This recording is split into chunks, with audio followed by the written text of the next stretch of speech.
All right. So today we are going to go further into React. Yesterday was really an introduction to React and Vite and setting up a project and project scaffolding. Um, Today we're really going to start getting into the guts of React and seeing how it works and how to use it. Yesterday was a bit of a warm-up period and also doing stuff with the DOM directly the way that we've learned. And today we're going to see how we don't need to do that with React and how it does a lot of that for us. But I just went ahead and grabbed this screenshot from the curriculum. And can everyone see and read this okay? Okay, awesome. We're going to talk about what the virtual DOM is in React and why it matters. We're going to talk about React hooks and a hook called useState, where components, in some ways, sort of like when we create a class, can have their own internal variables. We're going to talk about a hook called useEffect. That is how we tell React when certain things like API calls are happening that it needs to pay extra attention to that maybe happen after something gets rendered to the screen. And we're going to see some patterns for writing JavaScript code for conditional rendering to decide if we want to show certain messages or not so that we can make our applications really interactive. And we're going to see how to make a form the React way. In part 2 of the lecture, we're going to dig into React components and props, which are super important pieces of React. Really, everything is pretty big for React today.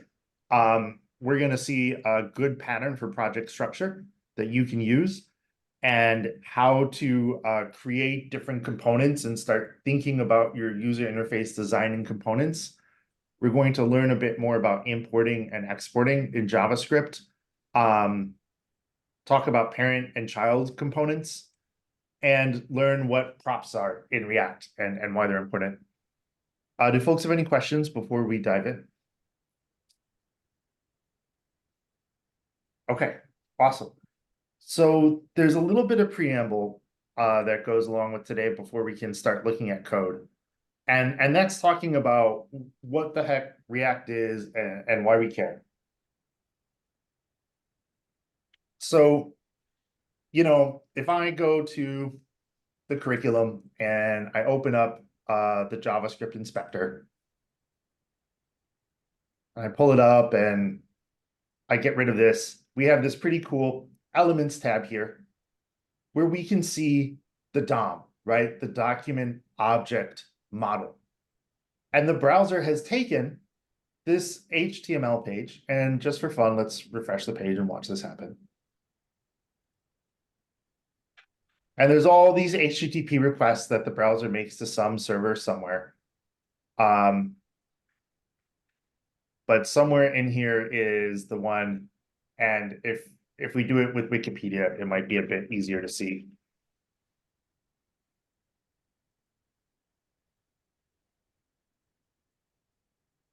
If we go here to network and I refresh the page, and here we can see the HTTP GET request that my browser made to the Wikipedia server to this no particular URL on the server, but to this URL online and to this IP address. And we can see that the server sent back an HTML file, right? It sent back text. And then the browser read this text line by line, just the same way if we run a Python program, it gets executed line by line. And it turned this structured text document, this HTML page, into objects. And if we were writing a browser in Python, we could very much think about writing different classes for all of these different elements. Maybe there's an HTML element class, and then we would create a head class that inherits from that, and a meta class that inherits from that, and a title one that inherits from that, and so on. And then we create all these objects, and it actually forms like a tree data structure, just like a file system does. And the browser puts all that in memory, right? And that's the DOM, the document object model. And that's why when I look at this, if I want to, I can go ahead and I can modify all of this stuff. Like if I go here and I select Wikipedia, the free encyclopedia, I can name this like Mypedia. And that one actually did not work for me when I thought it would. That one does. I'm not sure why Wikipedia did not work there. Maybe there's some other HTML, or it looks like it might be an image file. But using the Elements tab, I can actually modify this stuff and I can change whatever I want. I could also right here, I could change the background color. Because the browser in its memory, just like any other program running, has a bunch of objects modeling this HTML document, the document object model. And if I refresh the page, all that goes away because the browser has fetched that HTTP page again and essentially restarted the program. And I can do this in JavaScript as well. Like we've been learning like document get element by ID.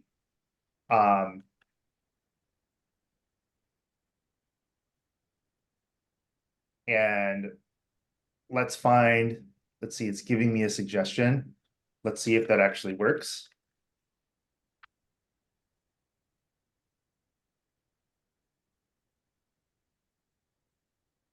Yeah, I don't know. We'd have to find something with an ID. But we could use our JavaScript to modify it. Like the search form, for example, right? This has an ID and I could go ahead and modify that. So already what's happening is the browser in memory creates like all these objects, right? This little program to keep track of this HTML page so that we can modify it. And when the user types stuff, it can do stuff. What React does is React kind of simulates that whole process with what's called a virtual DOM. And it, in fact, React.js as a framework, and when we're writing all of our JavaScript code, it's being sort of run inside React, I think is the way to think about it. React uses a whole bunch of JavaScript objects to create a virtual DOM running in a JavaScript program in the browser, in addition to the actual DOM. So it builds up like its own model of the DOM. And it does this for a couple different reasons. The main reason is it's faster. Interacting with the DOM in the browser can actually be kind of slow. What React also can do is it can do what's called like a snapshot to look at what has changed when we're using React to figure out how most efficiently to modify the actual DOM. Because the way that the actual browser DOM works is stuff kind of like propagates through here. Like I might have to go through a bunch of different components or elements of the DOM to get to what I want to change. And it's not very efficient. What React will do for us is if I change something, like let's say I change this header, hello code platoon right here. And let me just grab a little line here to draw with. Let's say that we change this and we make it goodbye. Well, what React does is it kind of looks at the difference between the old version of the DOM and the new one, and it says, oh, only this one thing has changed, the header. And React kind of hooks in to the real DOM, and you could think of it as having sort of an ID for each actual DOM element. Like maybe the ID here is like 3, and here maybe the ID is 4. So, and maybe the ID here is 5, just for the sake of argument. So under the hood, you can think of React as sort of doing a document get element by ID to directly grab whatever element it wants to change. And it can do this not just for, say, changing the header, but for a whole bunch of different things. Because maybe we're on Facebook.com and this list here is a list of my friends, and a new friend has come online and needs to be added to the list. And let's make that an oval instead of a rectangle.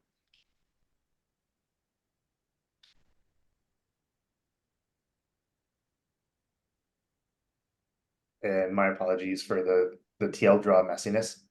But let's say that we need to, maybe like one friend has come online and like 3 friends have come offline, and we need to change this, right? A couple of these need to go away.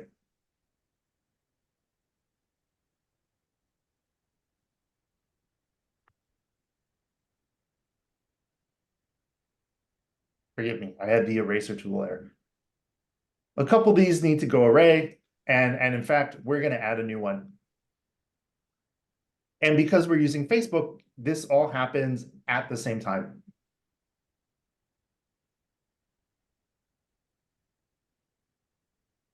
So because React has a virtual DOM, a JavaScript program that's running like a simulation of the actual DOM, it keeps track of all of the changes, and it can compare the difference between the old version of its virtual DOM and the new one, and figure out the minimum changes we need to make and do it really efficiently. And that starts to matter for things like Google Maps or Discord, or, you know, if you wanted to create Slack in the browser, something where there's a lot of things happening at once. There's a bit more that React does under the hood, but in essence, it reduces the number of like direct manipulations to the DOM we need to make. And it gives us some abstraction, and it gives us some predictability. And because of that, it makes the front-end user interface programs that we're going to write in the browser with React more efficient. And it also lets us do things that might otherwise be harder to do. And so we don't have to interact with the DOM directly. Also, as you all may have noticed, you know, the JavaScript interface for interacting with the DOM, document.getElement by ID and stuff like that, is kind of clunky.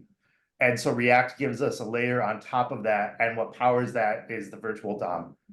So let me just pause and check in here and see if folks have questions, and to see if this made sense, or if maybe I went on a bit of a tangent and there's some stuff that we should talk over a bit more before we move on.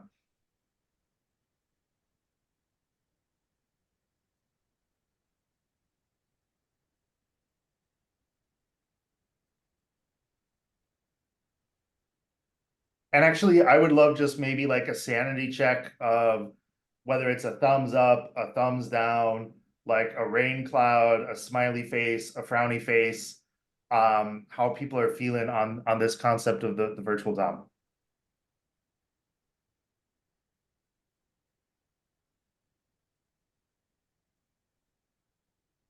Okay, awesome. And thank you. That's super helpful for me, because especially just, you know, being remote and on Zoom, it's harder to kind of assess the way you would in like a live classroom, especially when I'm talking a lot. So I appreciate it.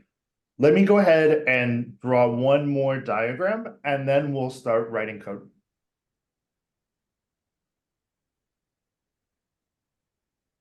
So the one more diagram I want to draw is just to kind of show all of the pieces of what's happening now when we're working in the browser with React.js. And the important thing to remember here is when we run npm run dev with Vite, all it does is make a little web server that hosts an index.html page to get our JavaScript into the browser. So all of our code that we're going to write now is running inside the browser. So we have the browser, and for some reason that text is tiny.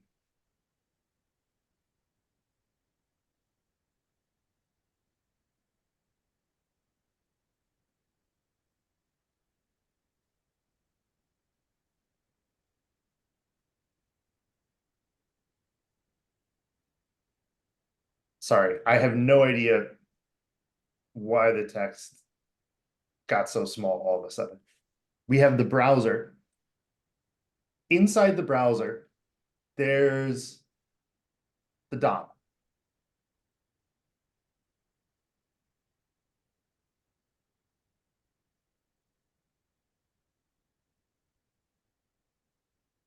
And the browser talks to the DOM, right? When it loads an HTML page, it does stuff to the DOM. And the DOM determines kind of, what the user sees. And in fact, let's put this here. And maybe here, let's in red make another box. And let's say this is, what the user sees. And now my text is massive, right? And the DOM really determines what the user sees, right? If I update the DOM, the browser updates the screen. And the user can do stuff too, right? There can also be user input, and let's maybe make a little a box for that as well. So let's kind of shrink this one a little bit, and we'll throw this over here, and I'll make the text less massive, and we'll call this user input, right? And that's like every time you all saw, every time I move the mouse, DOM events are being created. You can add a DOM event listener that will constantly print the X and Y coordinate of your mouse cursor as you move it. Every time you click, every time you press a keyboard button, DOM events are being created. And then the DOM kind of handles that. And then we've got JavaScript, right? And JavaScript is running in what's called the JavaScript engine. In Chrome, it's named V8, and that's actually what Node.js uses. Remember, it basically ripped out the JavaScript engine from the Chrome browser. And we've seen that we can use our JavaScript to change the DOM. And I don't know if you all have seen this, but can I write some JavaScript to actually navigate to a different site? Like if I want to go to google.com, how can I write some JavaScript to do that?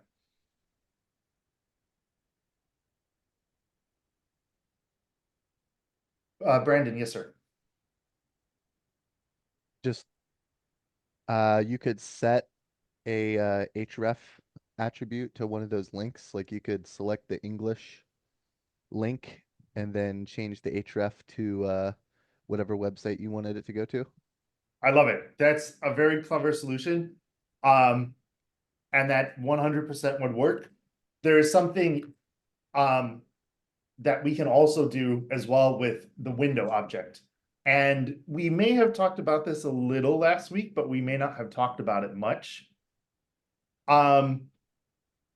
Just like there's a document object in JavaScript that is, if it was Python, someone would have written a document class, and these are all the methods that let us interact with the DOM, and all of those functions. This is our JavaScript interface to the DOM. There's one to the browser itself. And in fact, I can even look at my browser's history, window history dot back. It's a function, so I need to call it. And window history dot forward.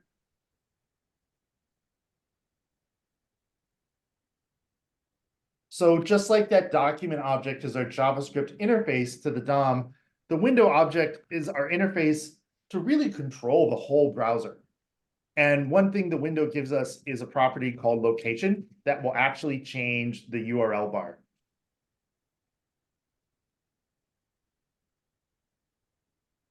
Since Facebook created React, we might as well go there. Right? So now I'm not sure what this is. This is probably Facebook doing something very security conscious and wise. And I just wanted to illustrate that to show that our JavaScript code really, it controls the whole browser from JavaScript. And then inside JavaScript, we now have, and I'll make it, I think React gets like to be shockingly bright pink. React.js.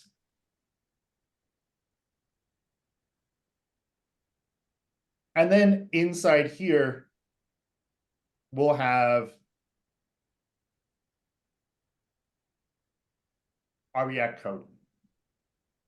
Right? Because what happens is once I'm writing, and in fact, let's get even more specific, since we know that all the work we're going to do is going to live inside that app component that we saw yesterday.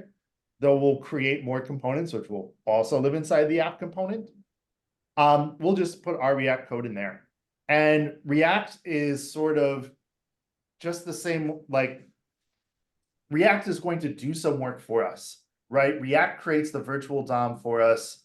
Later on, we're going to talk about component life cycles.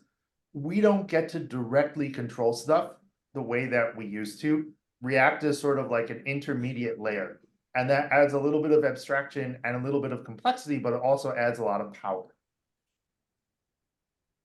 So I just want to pause and check in and see if folks have questions or things that might want to dig into a bit more before we move on.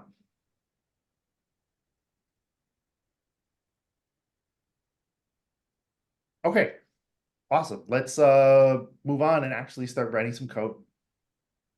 And let me put this off to the side.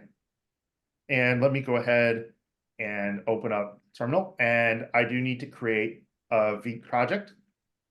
And I think I want to name this.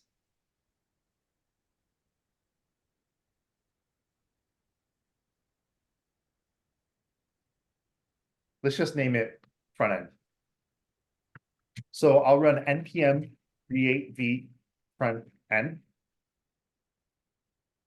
And I'm going to select React, and I'm just going to choose plain JavaScript.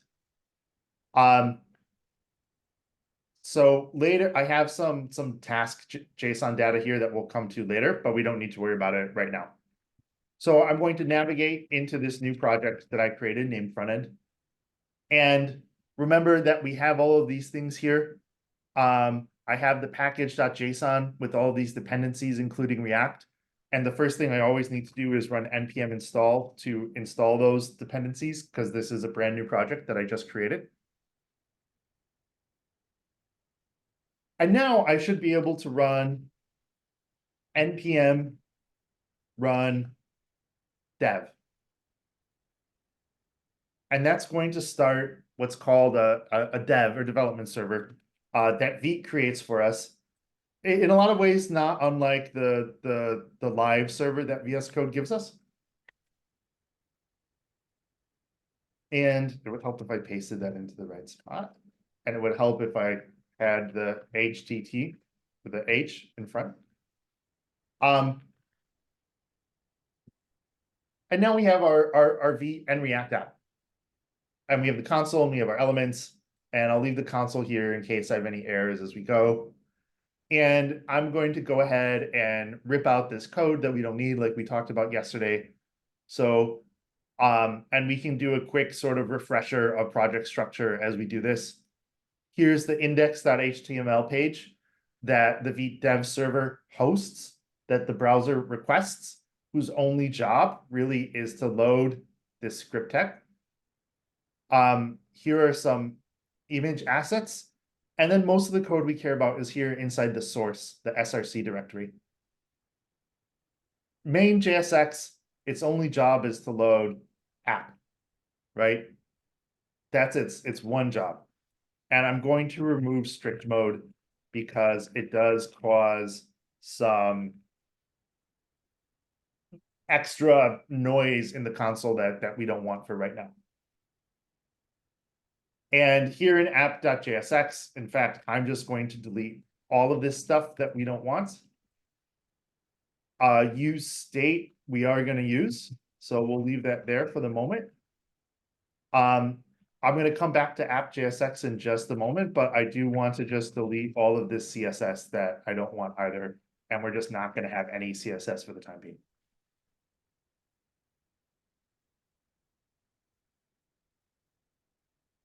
So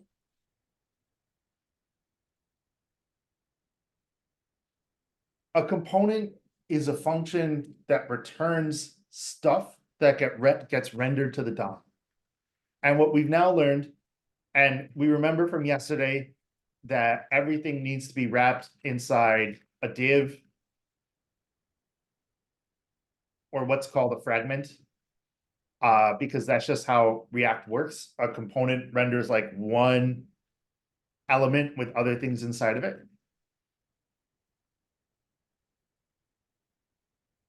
And we've now learned that what React is doing under the hood is it's made a little JavaScript object for this h1, and it's part of the virtual DOM. And it's created this simulation of the DOM. So the interesting part is changing stuff, right? That's kind of what we don't have right now. Like, it would be nice if I could change this message and do it the React way. And to do that in React, we have to use something called hooks. And in particular, this hook called useState. Let me go ahead and write a little code just to make this red squiggly go away for my own sanity. And then we'll talk about what the hooks are and what they're doing.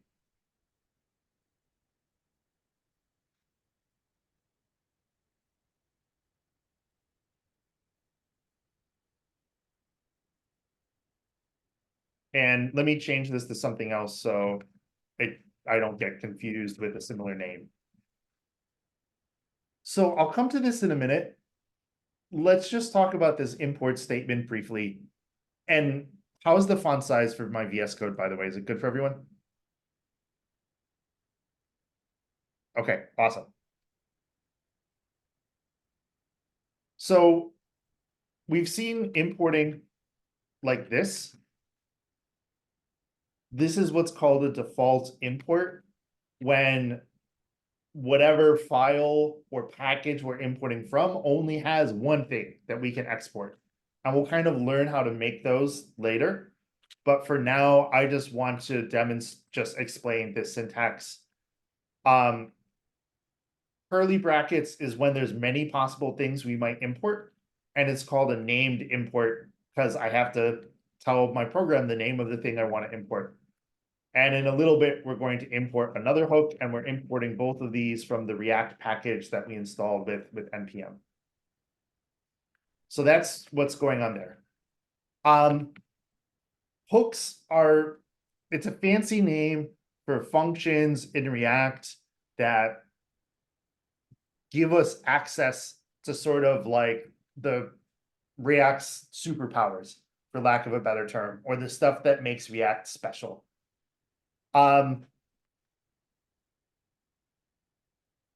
Just to very quickly walk through this syntax, because I know this looks a little weird. useState is a function. We are passing in hello X-ray as an argument. useState is returning an array. If I wanted to, I could be like hello state and have hello state sub 0 and sub 1. But useState always returns an array with only two things, and we're doing some array destructuring here to grab the first and second element of that array and assign it to variables with these names. And this is just sort of the convention for how to do that. And let's start using this stuff so we can start to have this make a bit more sense. And these curly brackets, remember, are how I insert JavaScript inside my HTML. And so now we can start to get a sense of what useState is doing. I can see that I pass it something. And it doesn't have to be a string. This could be an object or a Boolean or anything else. But I'm using a string for purposes of demonstration. And I see it returns an array with two things. And one of them is a value of whatever I put in here.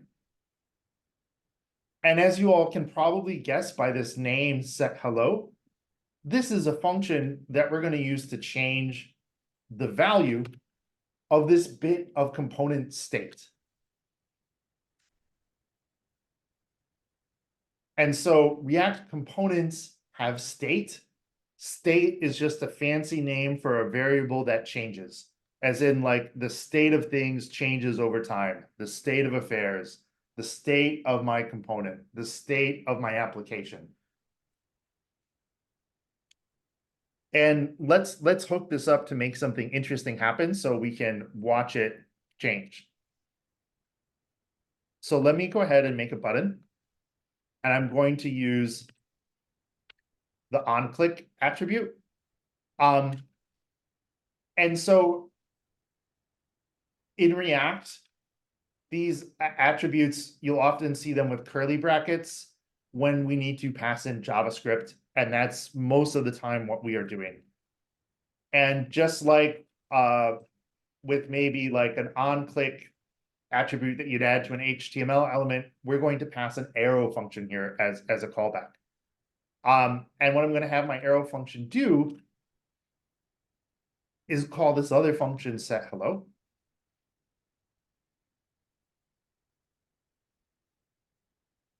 And pass it a new value. And there's some sort of bug for me to fix along the way here. And it is closing out my button element. And I can sort of tell, though it's not immediately apparent from the error message, I see unexpected token here.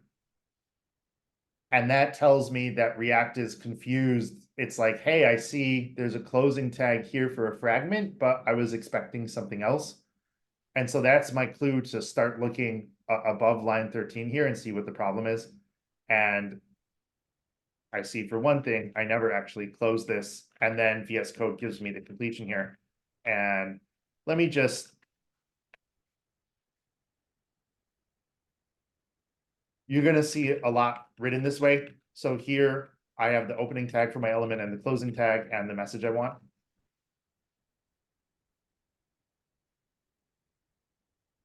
And now we get to watch this change and we get to watch the virtual DOM in action.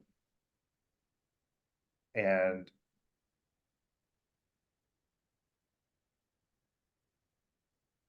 now this isn't very exciting because it only changes it the once, but now we're actually using React to change the DOM instead of doing it the old way.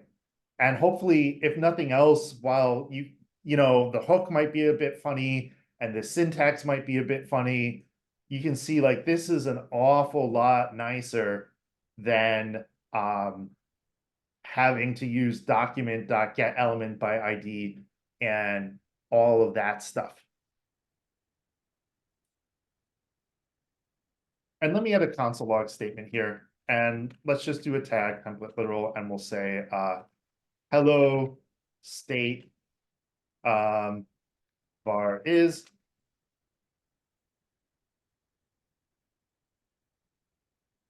And let me refresh the page. And we see it's hello X-ray. And I see it's goodbye X-ray. And this actually tells me something really important. What this tells me is that when I clicked on this button that called this function set hello, and VS Code is giving a hint here that this is a function to change state, to set state. This console log executed as well. This whole function executed again. And what React does is what's called re-rendering the component. If I change a component's state, the whole component re-renders. So for some reason, you know, if I wanted to, you know, do stuff when state changes or something, I can put it there and that code will run every time I change my component state. And we'll see there's more ways to control this and get more specific as we go on. Eric, yes, sir. So kind of going off of what you just said. So I'm understanding like you could put like on line 9, like if the state were to change to goodbye X-ray, you could then use that as like a conditional to change your on-click button event to then set hello to hello X-ray again, like sort of like that. Yeah, it gets a little more interesting when we have a little more state. Like I'm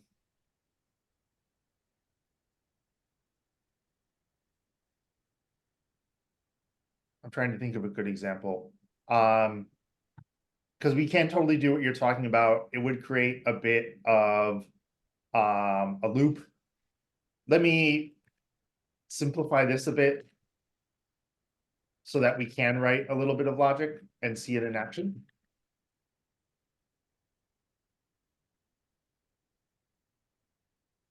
This is getting a little ahead of ourselves, but let's say that we want like some extra message, and I'm just going to use let just for simplicity.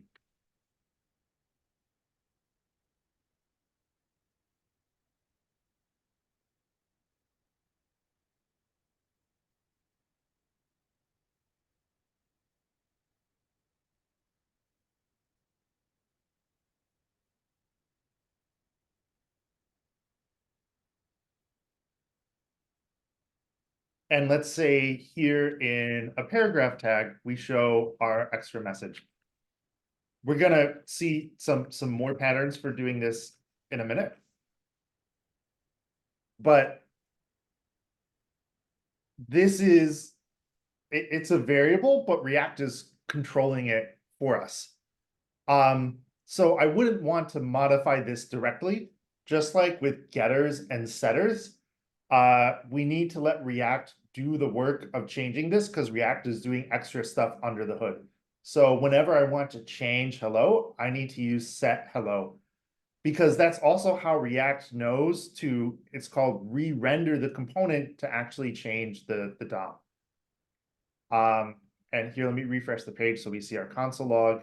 And if I change the greeting, we see this is goodbye, and we see this is changed to sad, because indeed, this is just the normal variable with a string and a little bit of logic that pays attention to this bit of component state. Does that help answer your question, Eric? Yeah, a little. I think we'll get more into it. I was just curious because it's like a one-way button right now, but Yeah, we'll get more into it. So yeah, we will. We're gonna see something called useEffect that's gonna do more of what you're talking about, because we also have to avoid infinite loops. And that's part of the other thing is avoiding loops. I can create a bunch of different state. I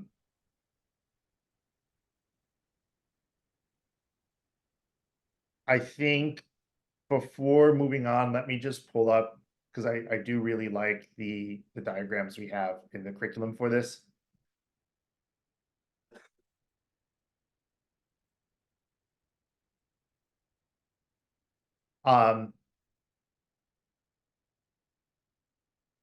Let me just pull this up in a new tab so we can look at it and maybe drop some code a bit. So the important thing to note here is that it's not this arrow function here in the on click that changed stuff. It's this set hello. If for some reason I wanted to set hello. This wouldn't make sense, but I could do this to, you know,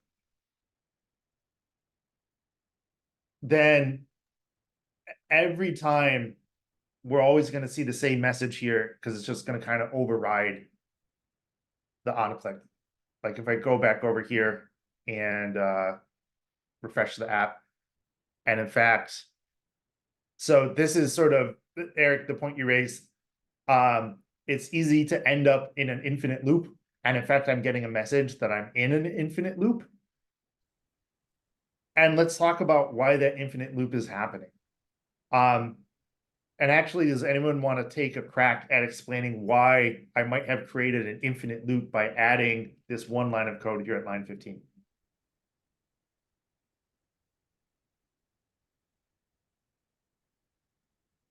Cody, yes, sir.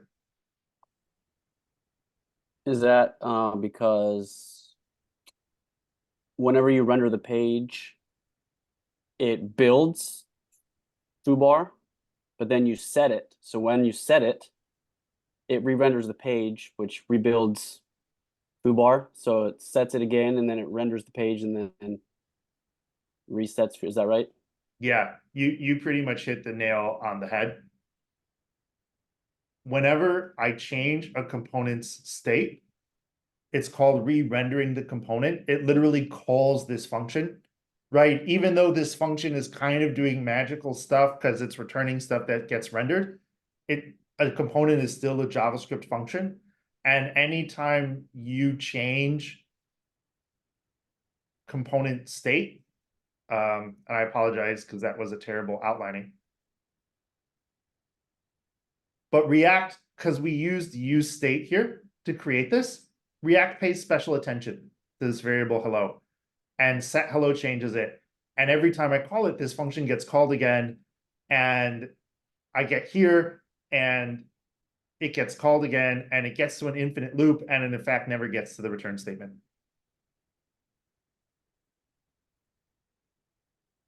Does that make sense to folks?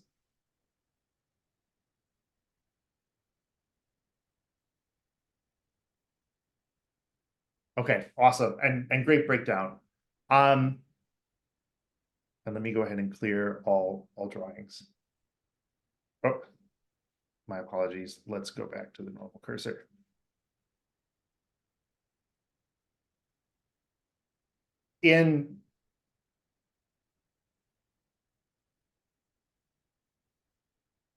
So React has what's called a component lifecycle.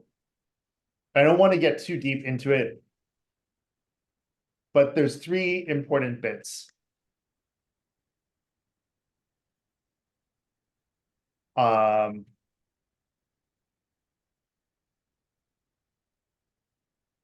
then basically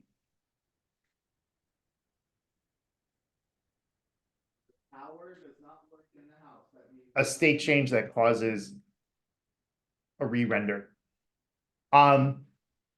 Mounting is when the component is added to the DOM.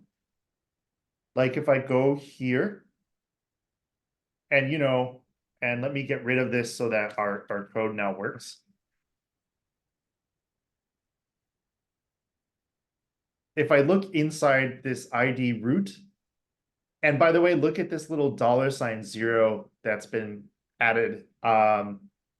Oh, that's a JavaScript thing that we can use in the console. That's not React specific. There is a great Chrome extension called React DevTools.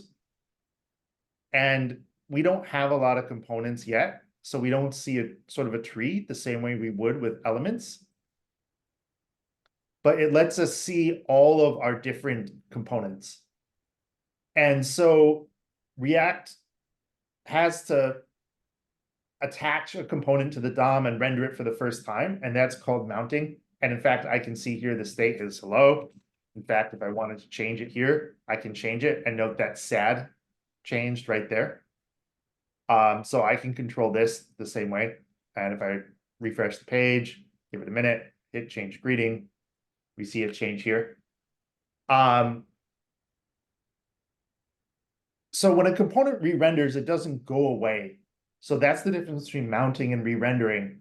But when it re-renders because something might have changed. In here, the stuff we need to show the user.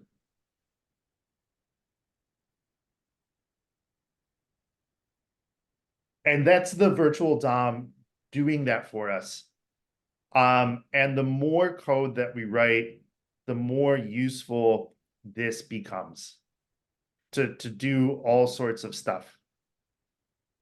I think we're gonna see kind of like forms a bit later. I don't want to get too deep into it, but I think I do want to just demonstrate how this starts to be really useful. Let's say I have an input field.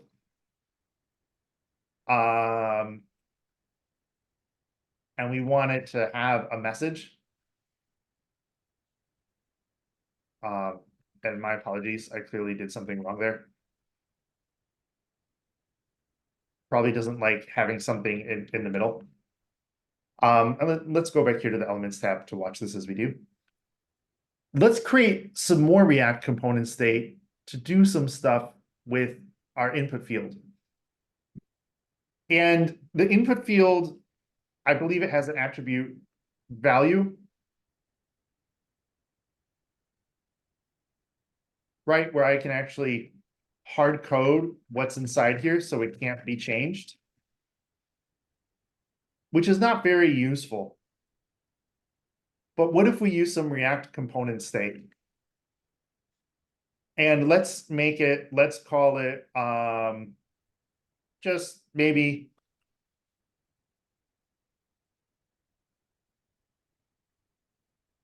input message, and we'll call it set input message. Can we have like And we'll create some use state and we'll have it be empty.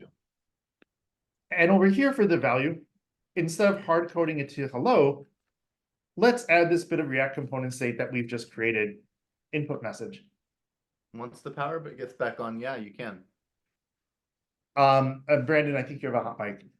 And I can change the default value here if I want.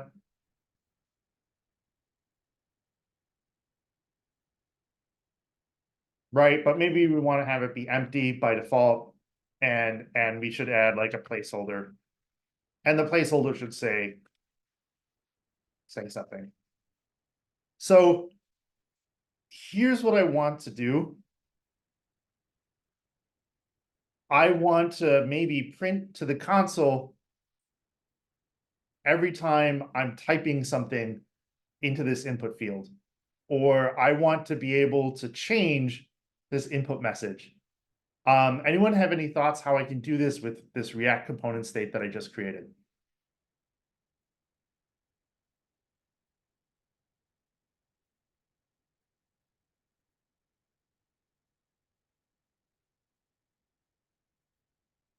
Well, the input field has an onChange property. And I need to double check if this is a React thing or an input field thing. And actually, can someone remind me, does the normal input element have onChange? Let's ask ChatGPT. Does HTML input elements have onChange attribute? Yeah, and it does. Right? And every time the user types something into that input field or it changes, this function will get called. But we're going to hook this up with React. And I could put an arrow function in here, but maybe I want to do a little bit more. So let's make a little arrow function. Let's call it handle input message change. It's going to be, that's very long and wordy. It's going to be an arrow function. And it's going to do two things. It is going to set that bit of state to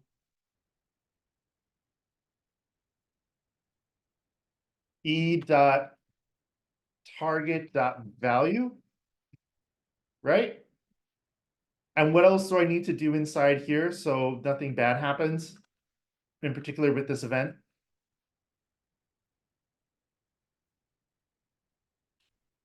Well, I need to do prevent default, right? Because the input field is still generating a JavaScript event. And just for fun, we're going to then also console log input message. I'm going to go ahead and put this right in here. And now I may have gotten something wrong along the way, but fingers crossed this will work for us. And I'm going to refresh just to make sure none of those errors were from anything I did. Not seeing anything bad, so let's clear this. Let's see what happens.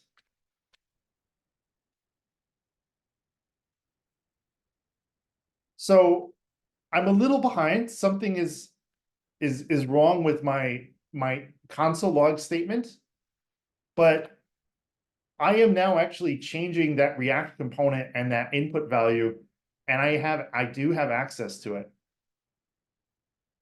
And I'm pretty sure the issue, and this is where the virtual DOM gets a little funny, because React does control things under the hood a bit.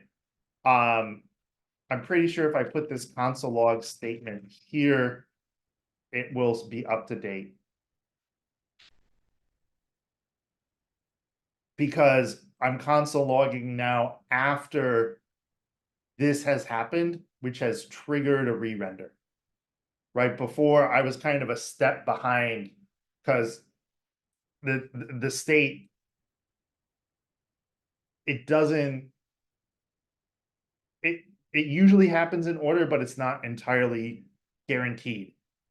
Because the virtual DOM does certain things to be more efficient, and it actually kind of batches state updates, which is a little out of scope, but we'll see how to use useEffect in a bit. And Eric, maybe this kind of answers some of your question, because now what I have here, what's really useful is, you know, let's maybe do something like just an H3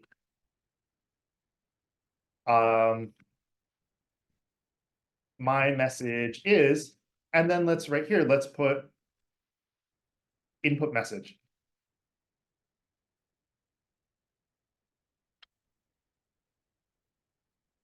Right, and I can do all this. I don't have to have a page refresh. I don't have to interact directly with the DOM or do all that DOM get element by ID stuff.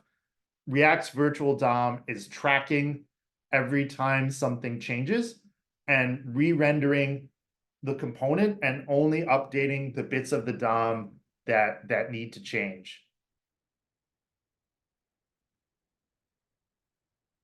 And we can see that right here, in fact, where the virtual DOM targets exactly the bits that have changed from before and only modifies those parts of the DOM. And Eric, does this sort of address some of what you were wondering about? Yeah, no, it does. Thank you. Yeah, absolutely. And I just want to pause and check in and see what questions folks have or what might be good to review.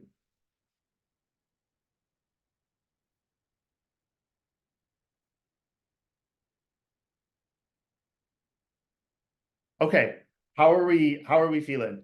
Because it is on the hour. So it is time for a break, though there are a couple more things I want to cover before we break for work time. Can I kind of get a quick poll? Do we want to take a 10-minute break or do we want to keep rolling?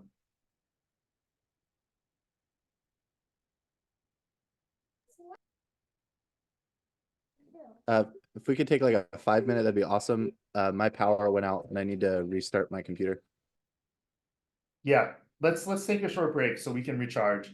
It's a little past the hour. It's 10:02 by my watch, so let's just come back. Let's be here in 8 minutes at 10 after. Sound good? Awesome. Thank you, everyone. See you in 8 minutes.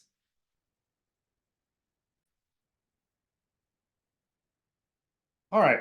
So, in a minute, we're gonna see how we're gonna take this list of tasks and render it or display it in our React application. And in fact, let's do that now, because I want to be able to kind of show how, have this in line with the diagram and kind of show how stuff works. So let me have this up here, and I'll kind of talk through rendering the list of tasks, and we can kind of do a little comparison and talking through what's happening with React. And then we're gonna talk about one other hook called useEffect. So I've gone ahead and in my source directory, I've created a directory named data, and that's where this tasks.json file lives. And I'm going to go ahead and import this.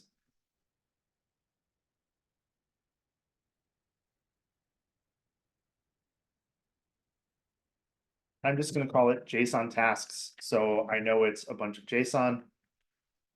And it's going to come from /data/tasks. And I believe,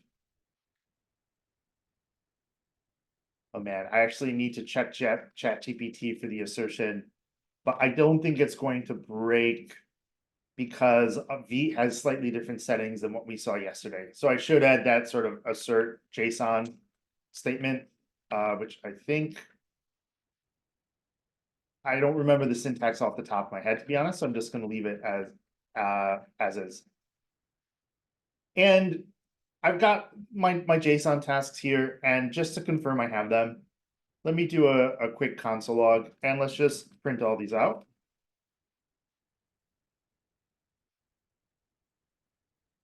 And we see what we're used to in JavaScript, an array of objects. But I want to put this in state so I can start to do useful things with it. So I'm going to create a little more React component state. I'm going to call these items. So it's going to look like this. And we'll use useState, but I'm going to pass it my array of JSON task objects because we already have some data.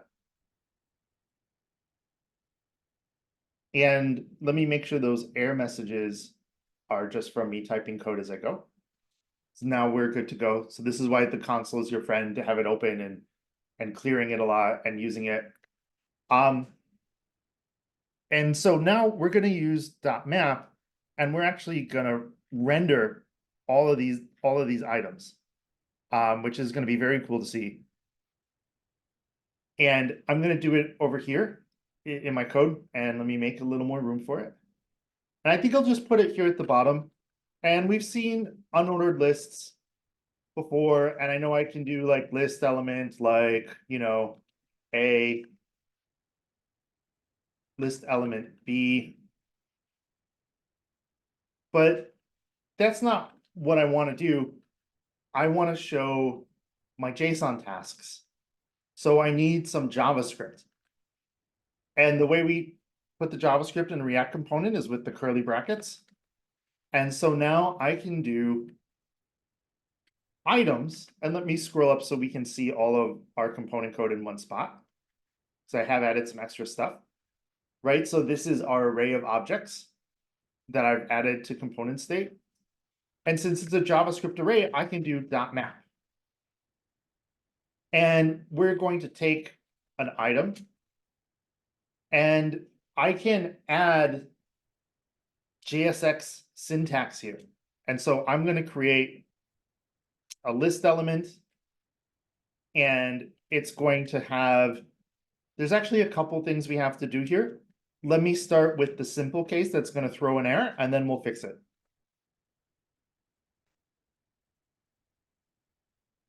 Right? Each item has a property named task. And this works. And I see my messages create I see all my messages rendering now, and we'll talk about this in a minute. There is a lot of noise here in the console. There is one warning I do want to point out, and that's this one that says each child in a list should have a unique key prop. And prop is the React term for these attributes. We actually want to call these props, as in properties. And in the second part of the lecture, we'll see how this connects to components and why we use this terminology. And I'm not having any problems with this right now, but this actually can cause problems for you later. Because React needs to know how to find each of these elements in the list. And it will have a hard time doing that if I don't give them unique IDs. So it's not causing an error now, but it will later. So whenever you use .map to render a list of objects or strings or whatever it may be, you always need to give each element that you render a key attribute. And the easiest way to do that is to just use the index of the item in the list, which we can do with .map. And now that error goes away. And now React can tell each of these things apart, which will matter when we start changing it. So this is quite cool. And if I look here, we can see this, and we can see this unordered list and all of these list items. Note that that key prop is not here in the DOM. That's just for React. And if I change the greeting, right, only these bits change. The rest of it does not. And to kind of return to some of these diagrams, when I click that button,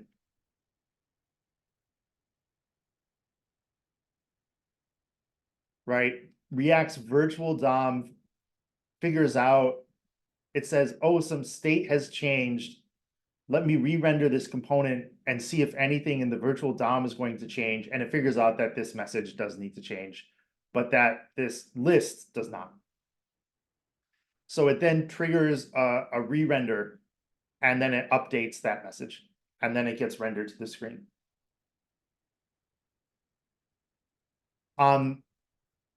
So I wanted to show how to, and I just want to pause and check in and see if folks have any questions too, that if it's good for us to review some of these pieces.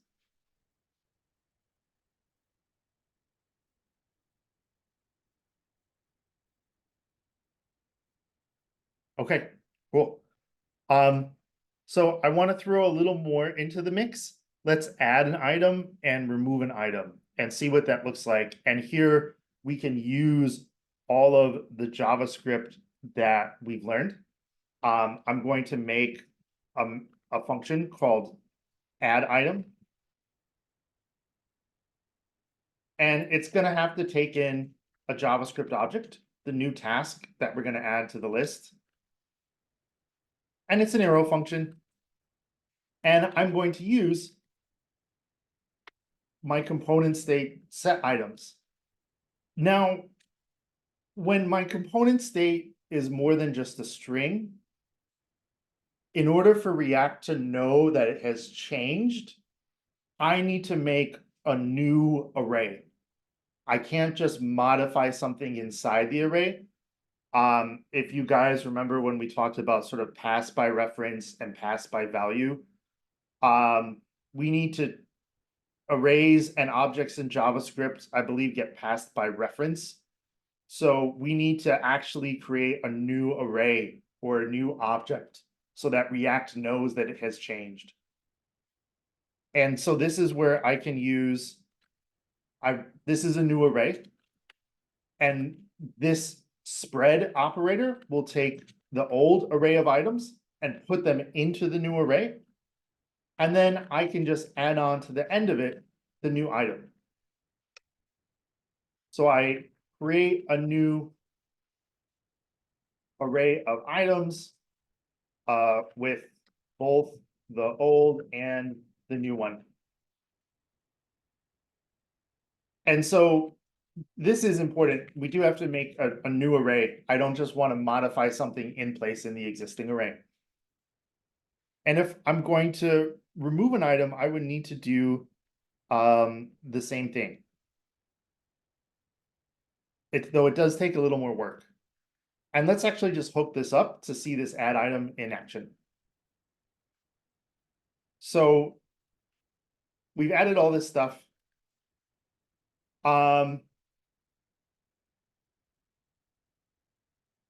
Let's do Does someone maybe want to walk me through? And for now, I'm just going to maybe hard code this in here. Just so it's always there. And it's gonna need to have an ID, and let's make the ID tasks. Let's do items dot length +1 and see how that does. And let's maybe make the task, and let me look at these messages to come up with something.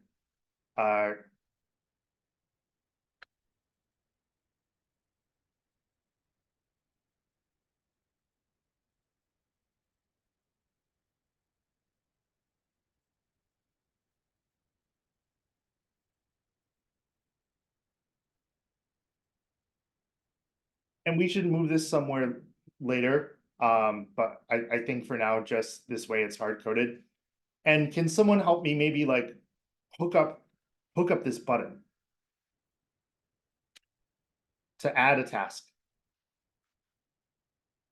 I know I'm gonna have the button and I'm gonna want the message to say add a task. What do I have to add to the button so that when I click on it, this task actually will get added?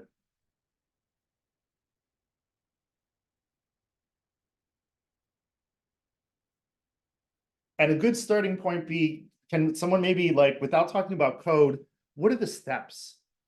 What needs to happen to make this work?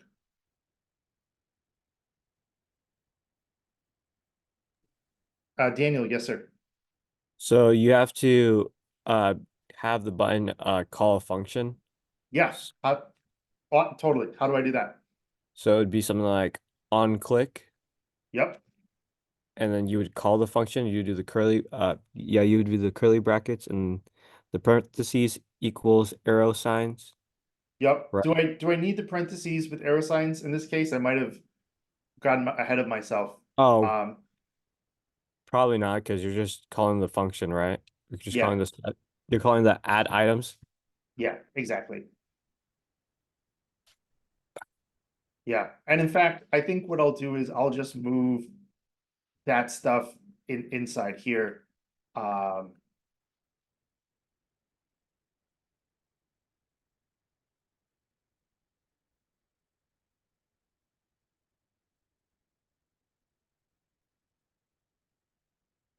To make this even more real. And it looks like I may have an error somewhere. Too many re-renders caught an infinite loop. Daniel, I apologize. I may have led you down a bad path here. What bad advice did I give? What did I do wrong here? Why are we seeing too many re-renders? React has an infinite loop. Mikhail, yes, sir.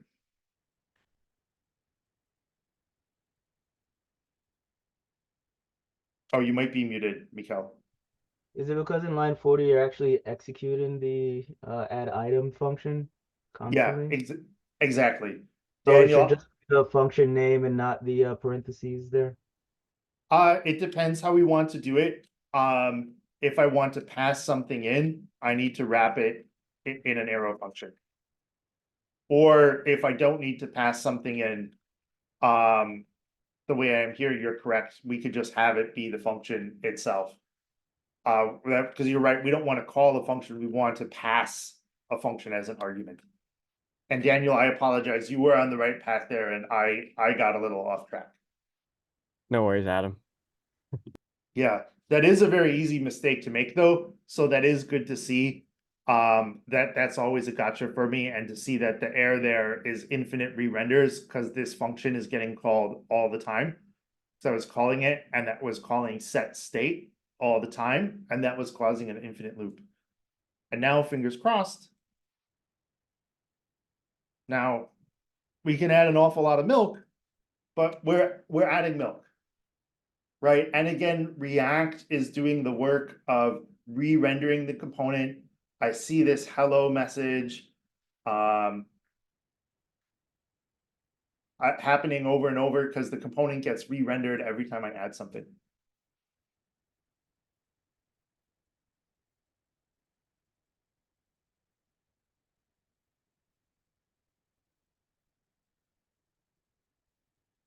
And I do think I want to pull up, I have a couple other diagrams that I grabbed. And the one I do want to grab to look at as a visual aid for this is this one, just to talk a little bit about the code and what we're doing. So it's a bit compressed here. But here we have this unordered list. And we can see that what happens is I call .map and I turn each task, each JavaScript object into a React element, right? Into a list element that then React turns into an HTML element.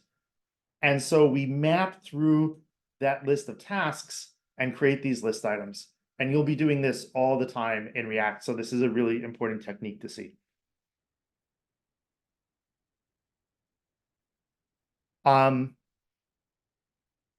I think, and I apologize, folks, I am running a bit long, but I do want to make sure we cover the stuff that we need to.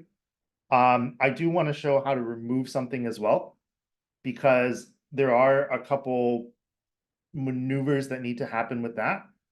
So let's go ahead and let's write this remove item function as well.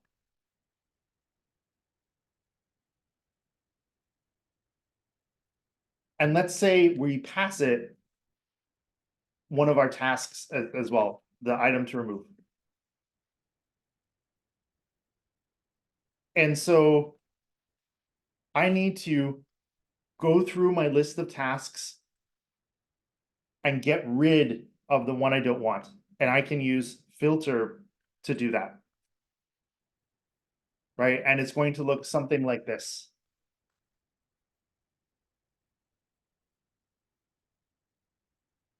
Items.filter. And we can just do item. And I'll just put it in parentheses just for consistency. And I'm checking if the item ID does not equal the ID of the item we want to remove. Right? Because when we find the one we want to remove, we want to get rid of it. And I'm going to add a console log here because maybe I got that logic wrong. I'm not sure. The console log will help me debug if I did. And now we need to do set items to update the component state with the new list of items. And now let's hook this up to a button as well. And Daniel, just like you showed before, we're gonna want to make an on click, and we do indeed need the arrow function, and we'll do remove item. And I am just going to remove the first item in the list. So I'm just going to hard code it in there, and it's going to be items sub 0. So this will remove the first item in the list. And I'll just say remove first item in list. And if we hop over to our code here, so I have this button, let me go ahead and clear this and see if this works. And I'm going to refresh the page. And let me actually ask you all a question. When I refresh the page, are these get milk messages still going to be there? These get milk tasks? What do we think? Yay or nay? Yes or no?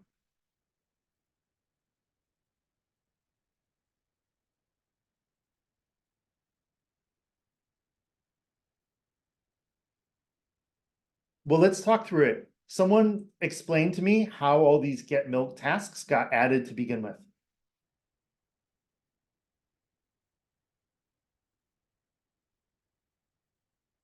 Well, the first part is obvious. I clicked the button, right? Daniel, yes, sir. Yeah, I was just gonna say it's because you clicked the button, so that called the add item function X many times. So I think when you refresh it, I don't think it's gonna be there because it shouldn't have all the items, right? Right. Right. Exactly. And in fact, what does the browser do when I hit refresh? It it brings back to the original DOM state. Close. That is where we end up, but the way it does it is different. When I hit refresh, the browser reloads the page. And the way it does it is it makes an HTTP GET request to whatever URL is in the URL bar to get that HTML page.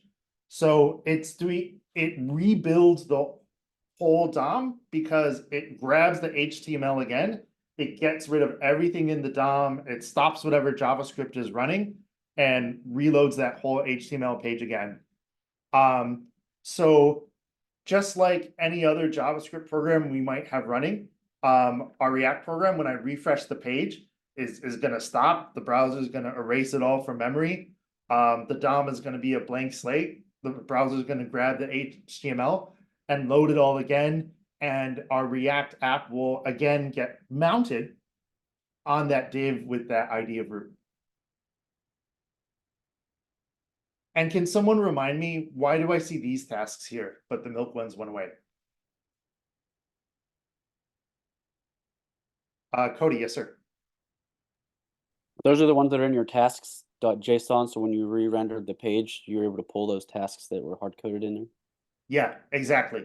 These are hard-coded in a JSON file. So when the whole page re-renders and our React app starts for the very first time, it grabs them from the JSON file, adds them to this React state that we created, and then renders them to the screen, right? For the very first time that this renders. Let's see if our remove item from list code works. And it did, which is awesome. I was honestly a little worried. I always get this Boolean logic here a little backwards, but we got it just right.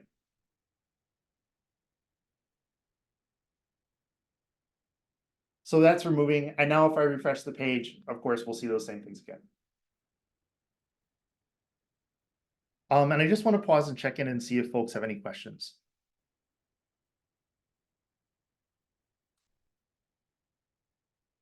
Okay. And I do apologize that I ran long today, folks, because I ate into our work time. I think what we're going to have to do is we'll just take a longer break and then we'll get to part 2 of the lecture. How are we doing now? Do we want to keep rolling or do we want to take like a short 5-minute break?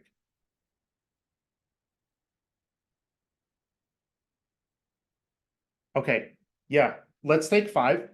Hopefully if I can, I'll try to have this wrapped up so that we can get a little work time in before lunch.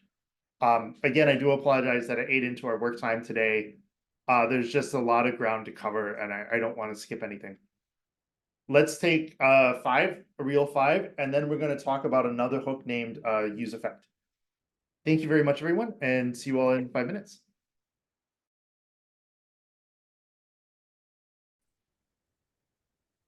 All right, we are now recording and going through the component lifecycle. And Len, thank you again for the reminder. So the first thing that always happens whenever a browser loads a page,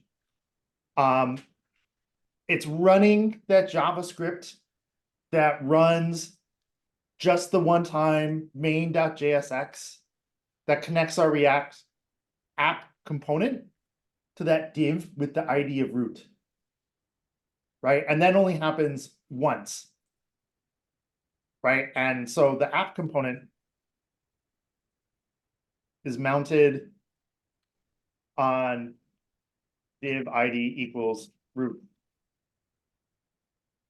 And that doesn't happen again unless I refresh the page. When we create more components later, we'll see that like if you have a component disappear, it does get unmounted. But that's never going to happen with app because that's like the top level component of our whole thing. So the component is mounted. And then we have, and my apologies, the component renders, right? And what that means is literally this function gets executed the same way that if I did app and called a function. You can think of it as instantiating a class in a lot of ways, right? A React component is not a class, but there are some similarities. A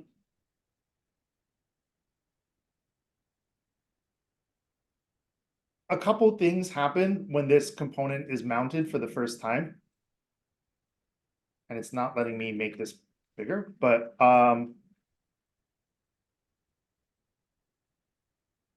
component state is created. Let's see if it doesn't want to let me make it bigger. So we'll just kind of put it off here to the side. Right? The first time this component is mounted, React has to say, oh, we're using the useState hook. The useState hook. We're creating component state. I need to pay special attention to these things to see if they change. And so that's the first thing that happens, and it happens when the component is mounted. And then when it renders, it goes line by line through this code.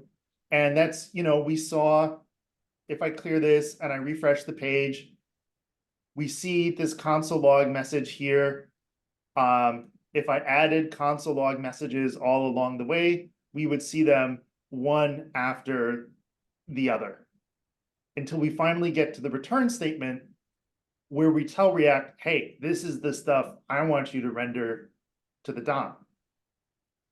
And so React says, oh, this is JavaScript. This is a variable. This is some state. And in fact, this should be red. My apologies.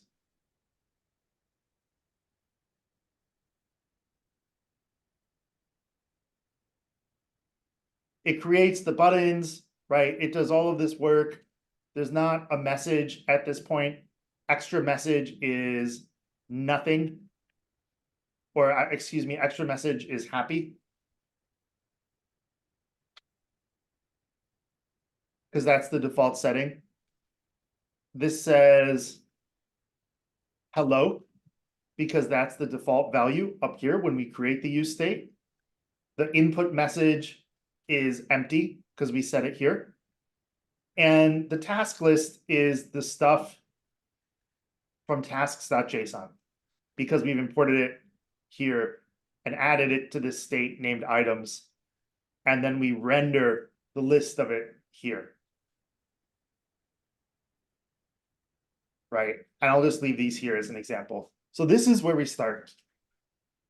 So what should I change? What do we want to click on or do and then talk through what's happening? What do you all want to see change?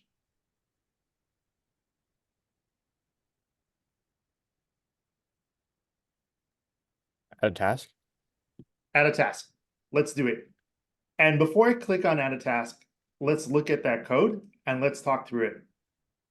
And if I go over here, I can see, and in fact, sometimes you'll see code written like this, because the bigger this stuff gets, the more work it is to read stuff. In fact, maybe what I want to do is let's just const like my new task equals that.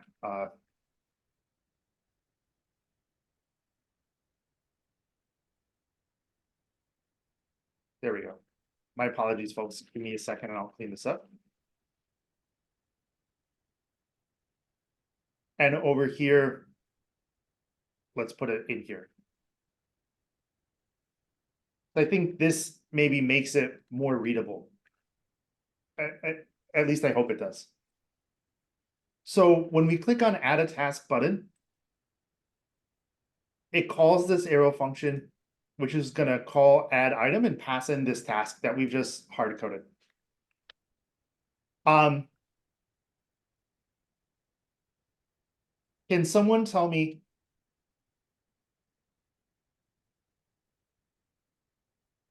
and let me scroll up here to add item. And here for add item, the new task is passed in, right? And we create a new array with the old tasks and the new ones. And we call the set item state and pass in that new array. And does someone maybe want to take a crack at walking through kind of the flow of what happens here?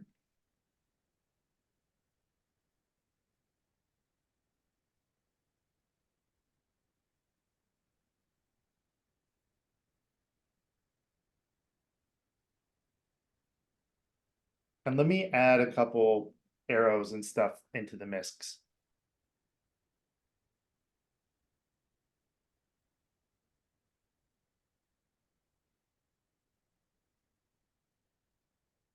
So what happens when I click on add a task is, and let's make this maybe like blue to show that this is some user interaction.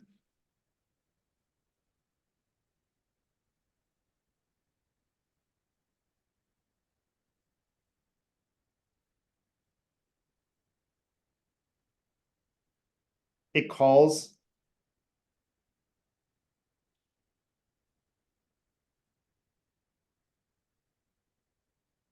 there we go. It calls set items with that updated items list.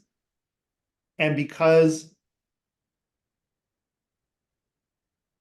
set items is a function to update state that we got from this useState hook, it triggers a re-render. Brandon, yes, sir. Oh, I was gonna just give it a shot explaining, but you explained it. Oh, okay. Well, walk us through maybe what happens when the re-render happens. Because I think there's actually some good stuff to talk through there.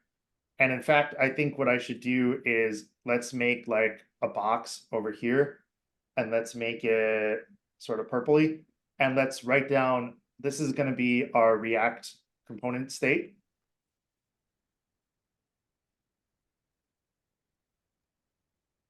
So when you add a task, since you're setting the items to whatever items you have plus the new item, you're changing the state. So since the state is changed, it re-renders, and then it's going to render everything, and the items are gonna have everything it had before plus whatever you added.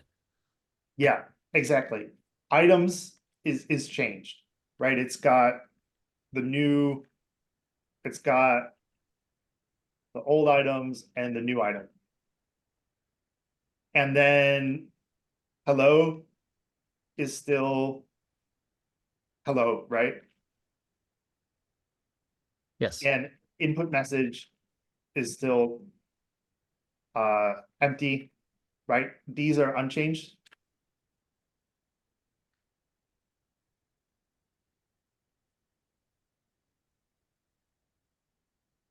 And so React renders this component again, and we literally, and Brandon, I apologize because I know I kind of asked and then I kind of jumped in. So thank you. Runs through this code again. Right, this bit of state has changed. These others are the same. React literally, it runs lines 11, it runs line 12, it runs line 14, creates our change function again, does the console log, creates this function, creates this, creates the same new task again. And then we get here where it starts to display stuff and everything is the same. And React, because it uses the virtual DOM, knows it doesn't have to change any of this stuff. It knows that the only thing it has to change is the task list over here.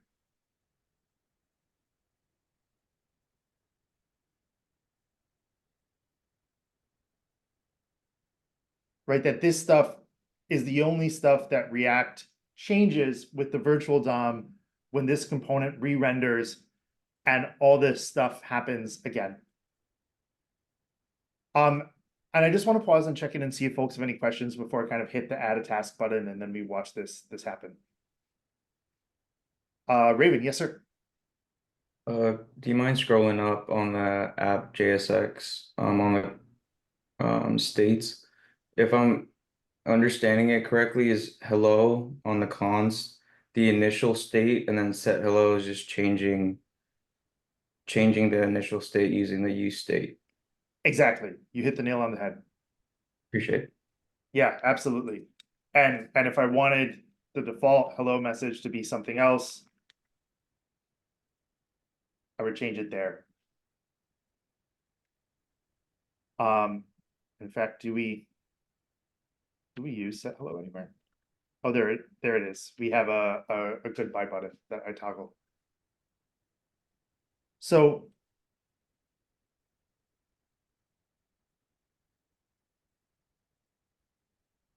and let me get the elements here, and I don't think I can get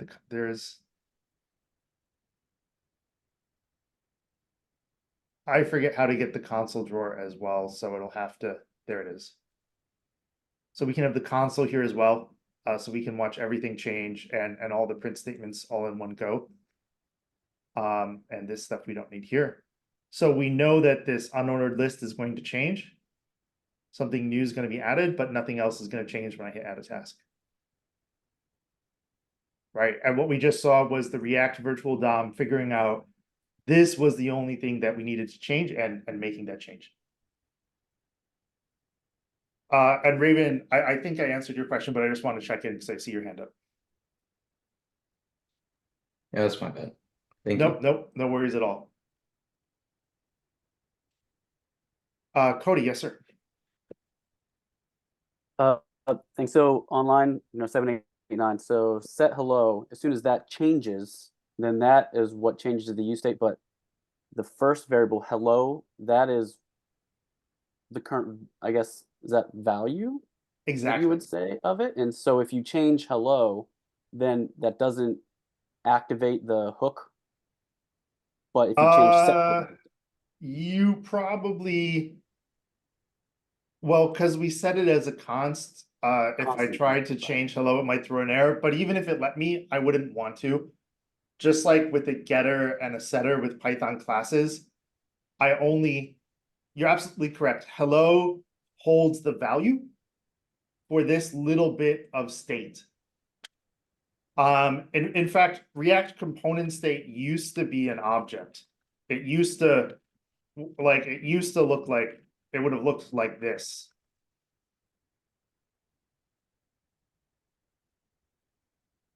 And under the hood, it still might be like this, to be honest. And in some ways, I do find this useful to think about.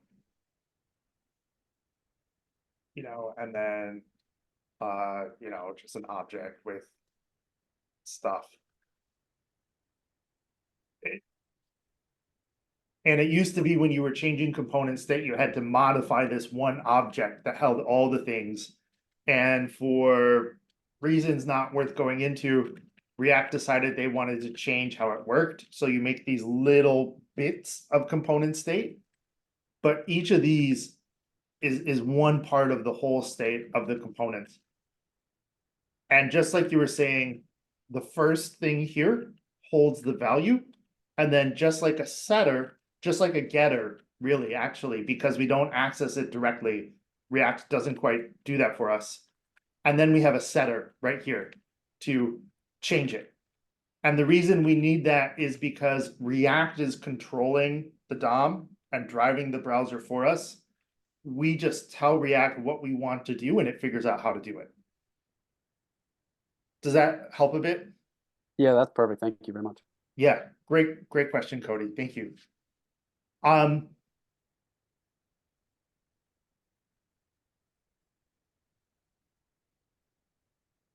So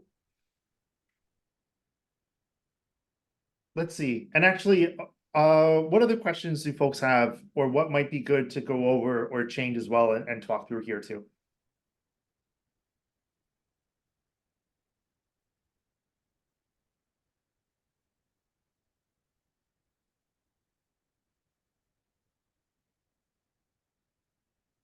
And I think I realized I left a big gap between here and here. And I think the key thing to remember is that if I change component state, it re-renders. And when it re-renders, this whole function gets run again. Eric, yes, sir.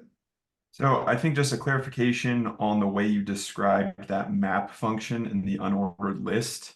You keep saying that React is aware that's the only part of the DOM that has changed. I assume that that doesn't mean that when you, I guess it's not when the page renders ignoring the top half of that HTML/JSX above the unordered list. Is it? It still has to re-render, but React is just. I guess I'm not understanding the difference between how it would normally render the page versus how it will do it when React Yeah, injects that change. yeah, totally.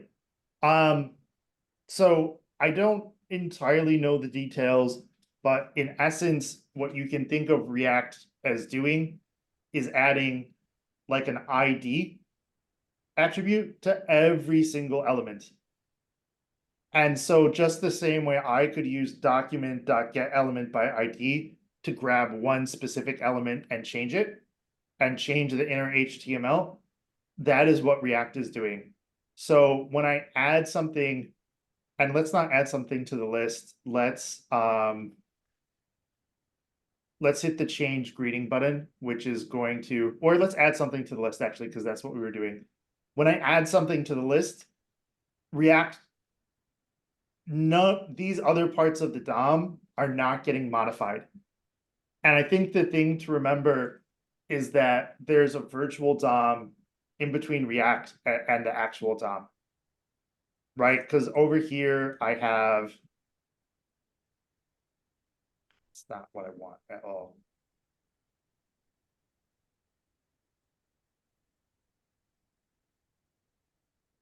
I've got, my React component.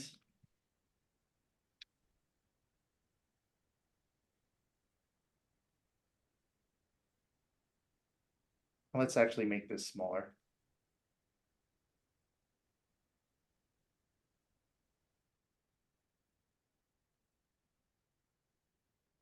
Right, and my component is app and all the stuff in it. This is running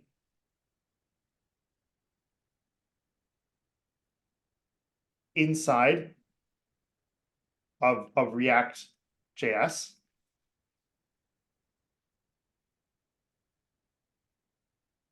And so, like, if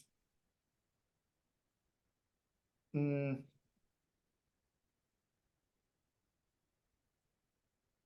I apologize because this is probably not the best diagram. And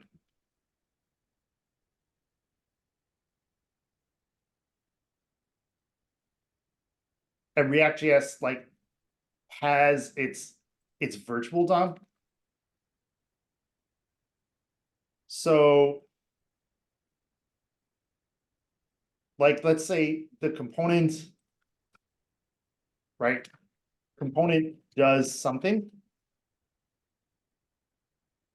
The virtual DOM changes, is updated. And again, I apologize because this diagram is a bit terrible. And then based on that change in the virtual DOM, like the actual browser DOM gets modified.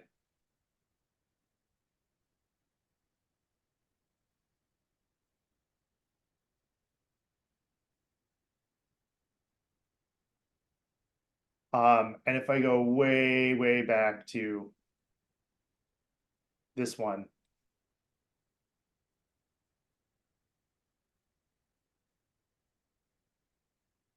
I laid it out a bit better here. And I think that the key thing to think about is React is running a virtual DOM. And when user input happens, it's sent to our React code. React uses the virtual DOM to figure out what I want to do, and then modifies only the things in the DOM that need to be changed.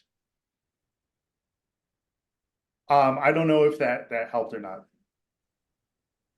Yeah, I'm tracking that it changes only what we want to change, but when you make that change, does the whole like HTML/JSX also just re-render?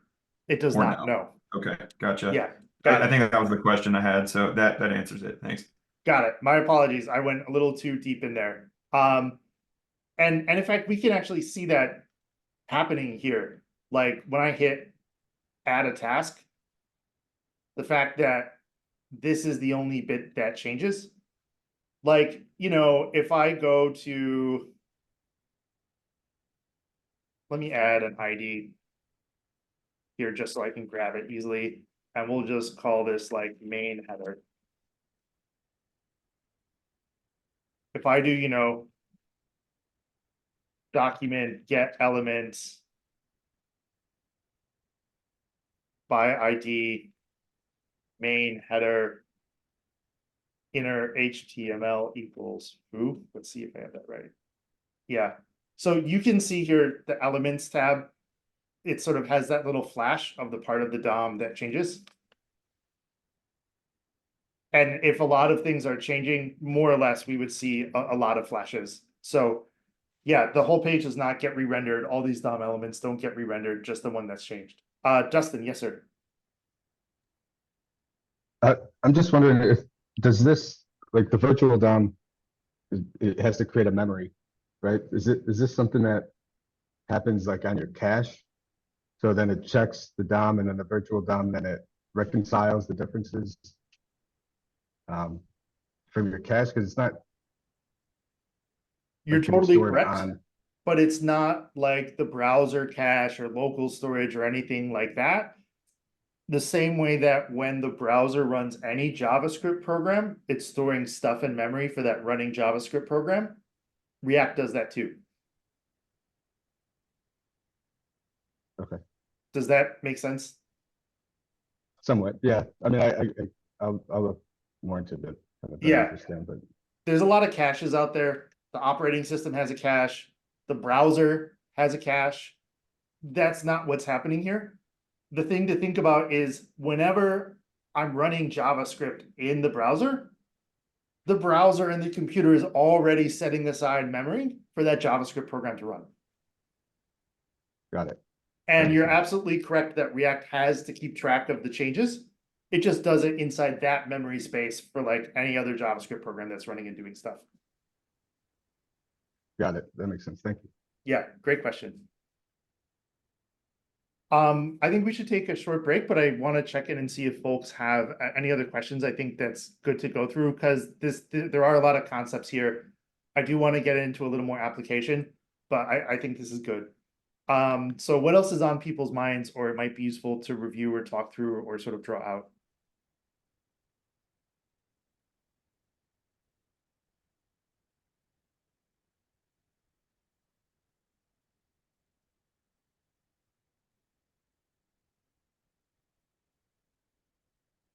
So I have a question.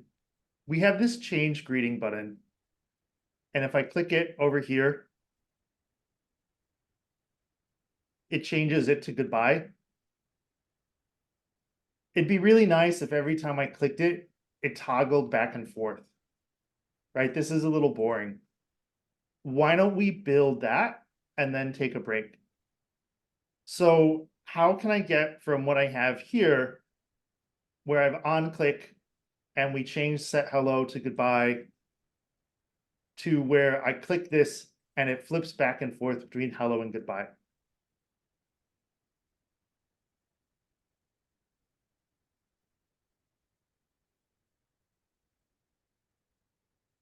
So I think the first question is, we need some sort of Boolean, right? Like I need to know like when I flip this switch, it'd be really nice if there was just a Boolean I can check. And based on the Boolean, show true or false. Brandon, yes, sir. Could we not just do that with a class, like toggle a class attribute? So like whatever we want to name it instead of a Boolean? We absolutely could. And in fact, that is a technique that we'll do with React later when we want to use different CSS classes. Like if I want to click this and like change the CSS class for the styling. For now, I want to focus on, let's use the tools that we've been learning with React to change the text. But that is something that we do if we want to change a CSS class. Though a Boolean is still useful. So let me get the ball rolling. I'm going to create a little more React component state. I'm going to call it, let's just call it like toggle hello. Or even better, let's just call it toggle for short. Because I just need a Boolean. And let's set it to true by default. And now, in fact, over here, I can change this. Instead of if hello equals goodbye, let's change this to if toggle equals false, right? So when it's true, and maybe in fact, let's maybe change this to is happy so that the name makes a bit more sense.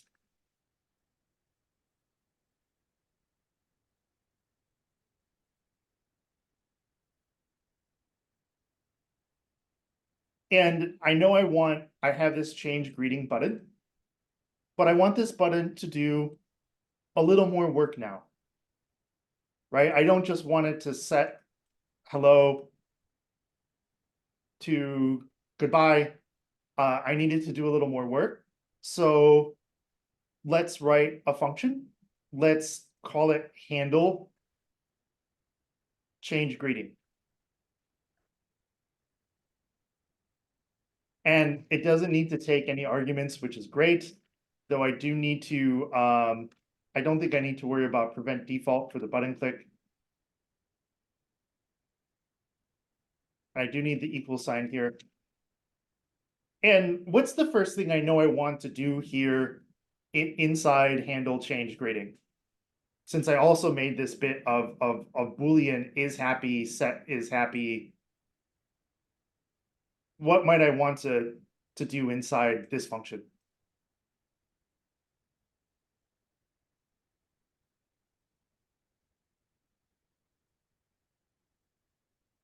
Well, let's just do set is happy to the opposite of whatever it currently is. And in fact, this is a pretty short function, and I can write this as a one-liner.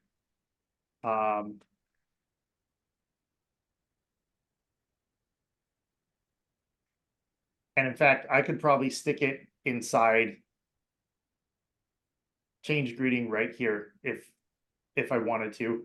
But for simplicity's sake, let's say that I don't want to. So I have this here, and like Daniel was saying earlier, I think it was Daniel, since I'm not passing any arguments, I just need this. And let me just add a little bit of a console log. And let's just put it right here. And let's just say, you know, is happy is, and let's print out the variable, just so I make sure that this works.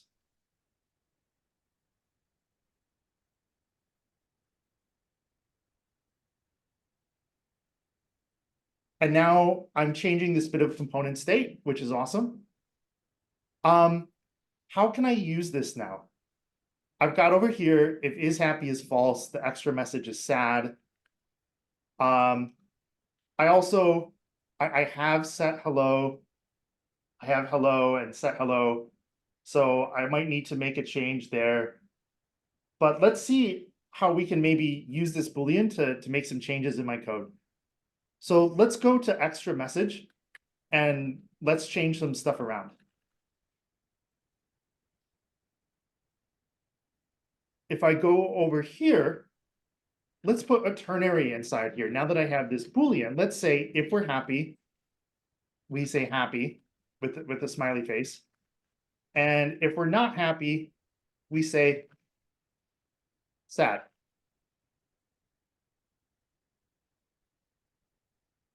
And I need to fix my main message and do a little more refactoring there, but let's see if this is working. Oops, and I'm hitting add a task instead of change greeting. And so now I can see every time I click this, this message is changing, but the only React component state I have is this Boolean. I'm just displaying something different based on what that Boolean is. And you'll see this pattern all the time. All the time. It's called like conditional rendering, right? Because we render different things based on a Boolean. And using a ternary like this is a really clean approach to doing it. And again, what we can see is if I open this up, the React virtual DOM is only changing the one element that gets modified, because the virtual DOM is paying attention and then telling the browser DOM what to change. And the last bit here is changing our main header. And this could get a little more complicated. There's a couple different ways to do it. To be honest, we could do something very similar to what we did here. But we already have this useState, and I do want to introduce the other hook that we should see, which is called useEffect. And so we can see what useEffect is doing. So let me go ahead and import this useEffect hook and talk about it a little bit. useEffect is good, and after this we'll take a break. How are people doing, by the way? We doing good? Okay, because this one is important, so I'd rather break if that's going to help us kind of get recharged. Okay, awesome. Let's dive in. Well, I think this will take about 5-ish minutes, and then we can take a break, and then there is a bit more ground to cover. So I thank you folks for being patient with today, kind of eating into our work time. useEffect, the effect refers to what's called a side effect. The idea is, what if I make an API call? What if I use Axios? How does React know that that's happening? How does React know that it should re-render? Because it's sort of something happening outside the closed world of React. Right? So there are certain things that happen that React has a hard time keeping track of, and we need to very specifically tell it. And that's one of the main uses of useEffect. Very rarely you might have to modify the DOM directly. API calls are by far the most common case for useEffect. The other thing that useEffect is good at is listening and doing something when something in particular changes. And let me show you what I mean by that. And I think I will just put the useEffect right here. useEffect we use differently. It takes 2 arguments. The first is an arrow function, and the second is an array that's called a dependency list.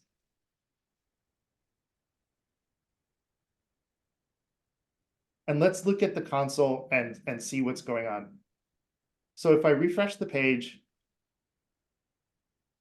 I see these messages. And even though the useEffect is right here at the top, its print statement is after the others. And that's because the first time a component renders, React waits and renders the useEffect last. But what React also does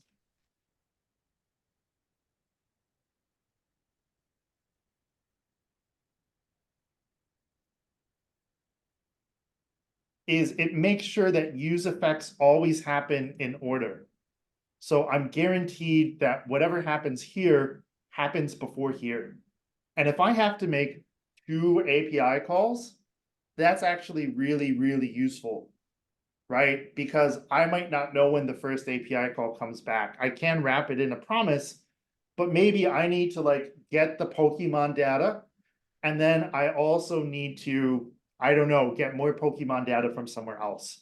And I need to show something to the user in between. So API calls are usually what useEffect is for. The dependency list tells useEffect things to listen to and to run when that thing changes. And if I forget to add that empty array, watch what happens. We can't, it doesn't show me it as well as I want, but what happens is an infinite loop. I was hoping to see this is a useEffect 1,000 times, but it's stopping us from doing that. This is a really easy gotcha with useEffect. If I forget the curly bracket, it'll do an infinite loop. Like if I do say set hello, and now I think maybe I'll see the infinite loop that I want.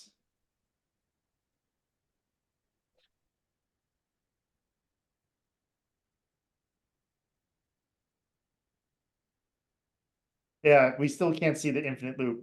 So you'll just have to take my word for it. And in fact, VS Code is telling us that same message here. Without a list of dependencies, this can lead to an infinite chain of updates. So, you know, I added 2 useEffects here just so we could see them happen. But there's actually, what might we want this useEffect to listen to like change the hello message so that our toggle not only updates happy and sad, but updates this main hello message. What's something that it might be useful for this useEffect to listen to and do something when it changes? And I'm kind of throwing a massive hint here in the console by hitting this change greeting button over and over.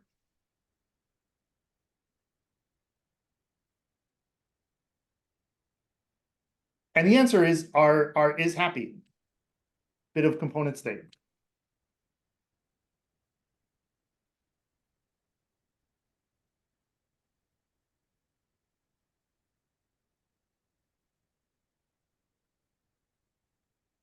And I'm overloading is happy a little bit right now, right? We're doing an awful lot.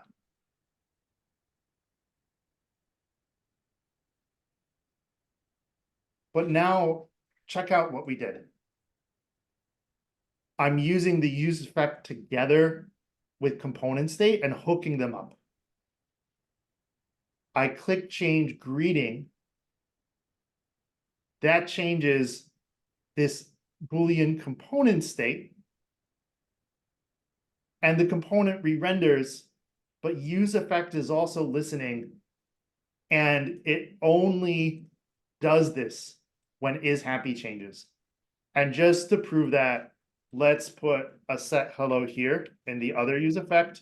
And we'll just say like, this is the other useEffect.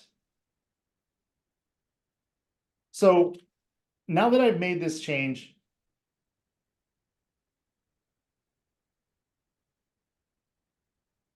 and in fact, we can see if I change the order of this, note that this second useEffect, React makes sure it fires second. But the important thing is my component re-renders, but this useEffect does not fire. Right? Because with an empty dependency list, useEffect only fires after the very first time a component renders when it mounts. So all of a sudden, I have a very flexible amount of control over a whole number of things. This is a good stopping point because there is other stuff for us to dive into, so we should take a break. I just want to see if folks have any questions or bits that would be good to review on this.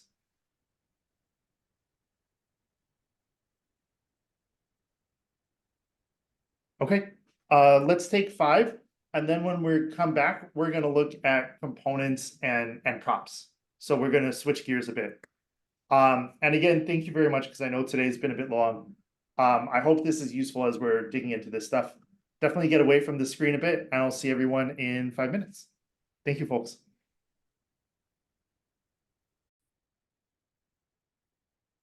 So I did a little cleanup of the task app, and I moved it into a new project.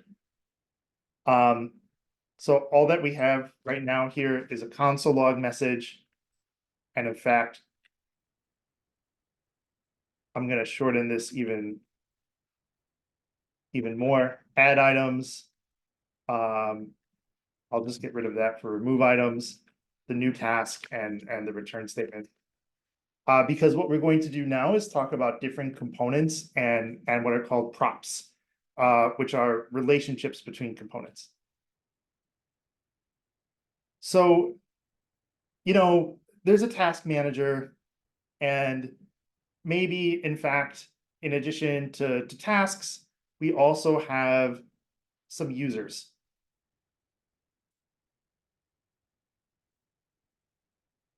And, our user has a first name and a last name.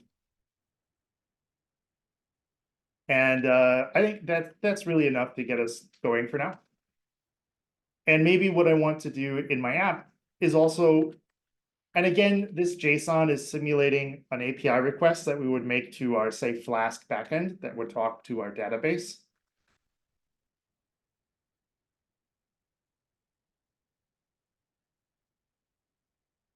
And I want to grab that user information, and I want to add that to component state too.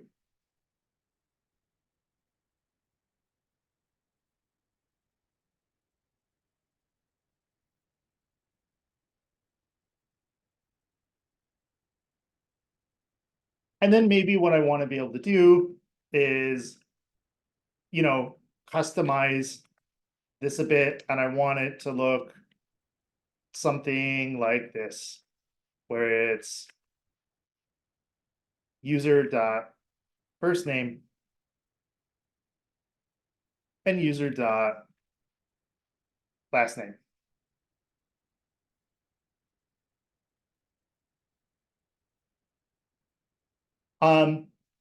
And maybe just for fun, there's a bit more stuff that we're adding here. We can just pretend. You can think of this as a placeholder for the nav bar that you often see at the tops of pages. And as we organize our code, we might want this nav bar in multiple spots. This nav bar might get more complex, so we might want to put it in a different component and import it here. So let's look at a little bit of project structure and see what that is in action. And then we're also going to make a task component for individual tasks so we can have some checkboxes and interactivity. What you're going to want to do is make a directory named components. We're going to get into pages and more organization tomorrow. But for now, the way to think about it is we have app, but we have some other things as well. So if I'm going to go up here and let me make a little diagram and make it not glaringly orange. And we can probably make that medium. We have our app component, and where I want to end up with is I want a header component.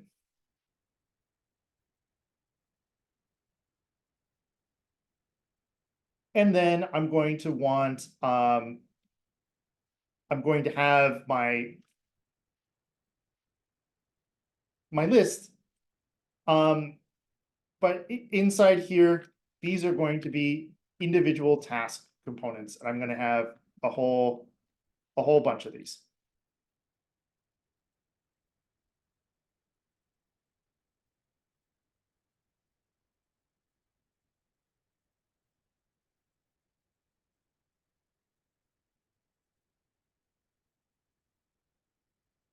Apologies. There we go. And let's put these in red, because these are going to be React components. This is going to be a React component.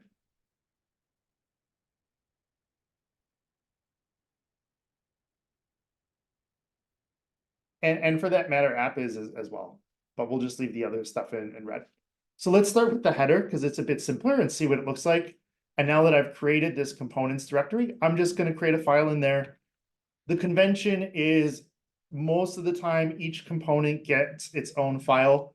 It should start with an uppercase letter, just like with the class, and you need the JSX file extension. And I'll just add a comment here. Header component, and it's going to be a function. It's going to be named header. And I needed to render some stuff, right? So it needs a return statement. And let's give it a fragment. Or maybe in this case, we want to give it a div because we might actually want to put stuff on the header. And I need H1 and I wanted to say task manager. And I needed to say Alice's first name and last name. We'll come to that in a minute. I could import that here, right? But that's not what I want to do because these are really simulating API calls that we would make. In fact, we might even use a useEffect to do it. And so, for example, what's more realistic for this user is maybe something where we have a useEffect that fires the first time this loads to actually set that user. For now, I'm just going to leave this as is in the interest of time. And I'm just going to hard code this for the moment.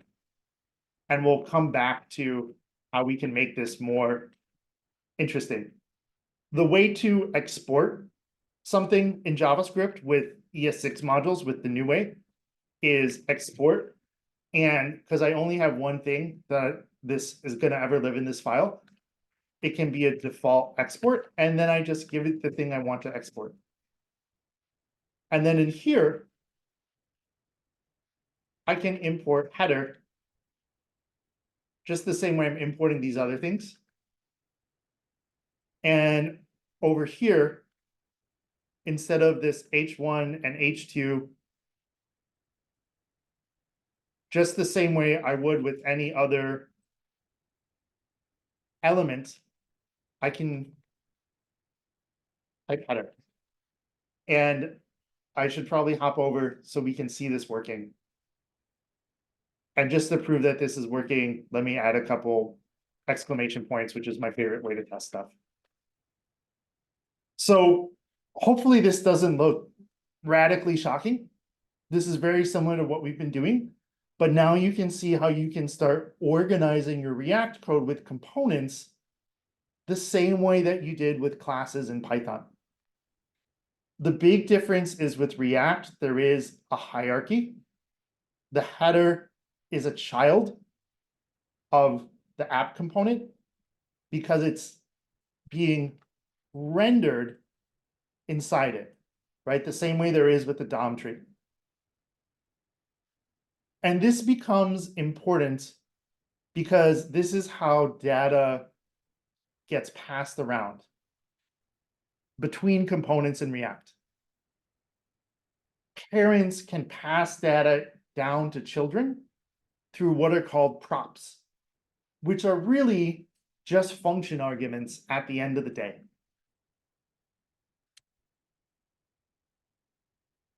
My header can take an argument. I'm going to name it props, short for properties. And I'm going to do props first name, props last name. And what I'm going to do over here is, remember I said earlier, on click is, we should be calling it a prop. Well, first name is going to be user dot first name, and I hope I'm getting the spellings right. And last name is going to be user dot last name. And these are props. And these get passed in as arguments. And if I go ahead and I change this, it looks like I might need to change something in here, in fact. Missing in props validation. I think that's just the warning. So the next step where we're going with this is what you always see in React these days is you don't have a props object. What does happen is these each get passed in as one object named props, but that object gets destructured. And let's see if this resolves the issue, or there may be something else that is escaping me. And there we go. And now Alice Waters has the exclamation points. And we make sure I don't have any typos. And if I go here and I remove these. So this raises an interesting point with props, actually. If I refresh the page, these 3 exclamation points are going to change. But just changing the JSON file does no good because React did not know that change occurred. And that was probably the issue I was having before. And these red squigglies are not worth going into at the moment. There's a way to do props validation, but I don't want to do it right now, that we can see if there's, I'll just disable this for this line.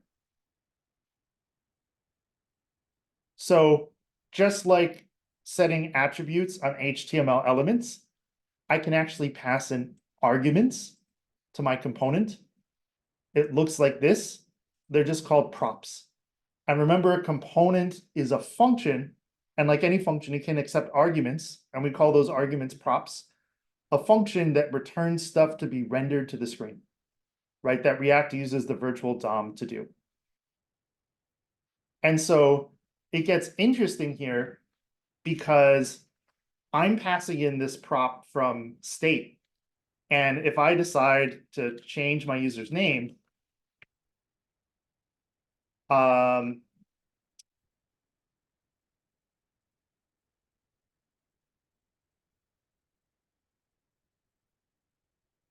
don't know who, that's actually someone I know.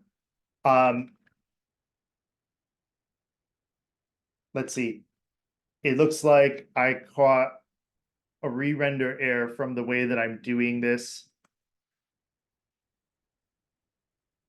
Possibly.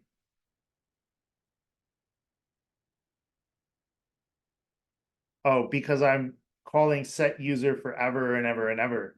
This is a very easy mistake to make, and it's the same mistake I made before. Every time I call set user, the component re-renders. The way to fix this is with a useEffect.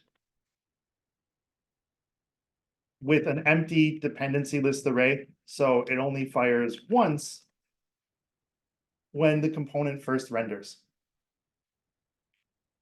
Right, so this in fact could be an API call where I get my actual user data. But I can have state at the parent component level that gets passed in as a prop to the child. And whenever this parent state changes, the child state changes as well. And let me show you what I mean by that.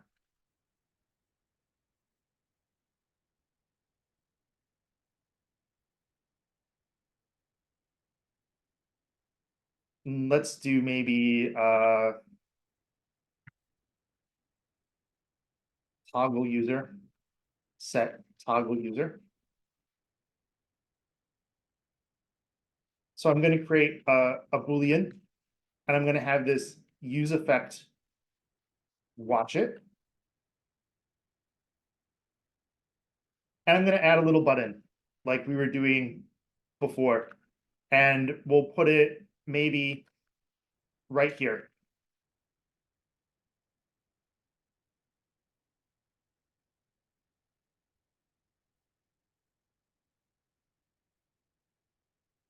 And let's maybe make Bob user 1.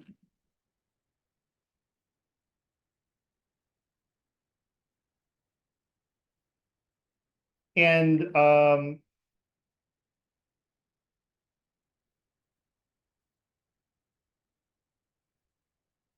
what I can do here is, let's just say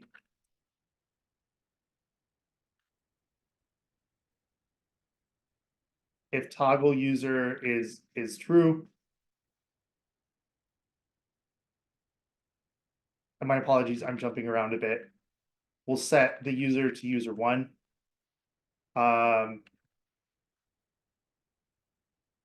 Otherwise, we'll set it to our other user. And it looks like I forgot to close out the button on my onClick.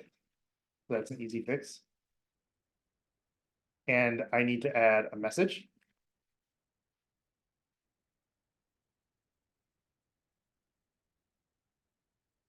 And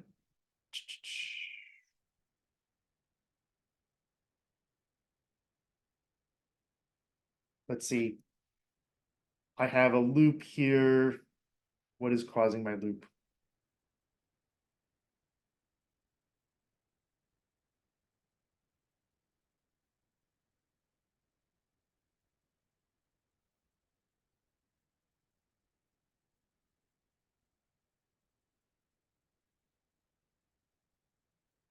Oh, I do apologize. I got this totally wrong. This should be set user. So what I did wrong here was when toggle user changes, I call set toggle user, which means toggle user changes and the useEffect fires again. This should be set user because I want to change the user.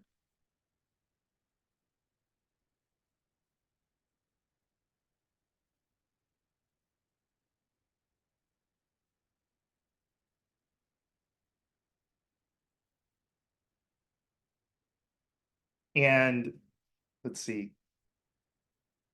Cody, yes, sir.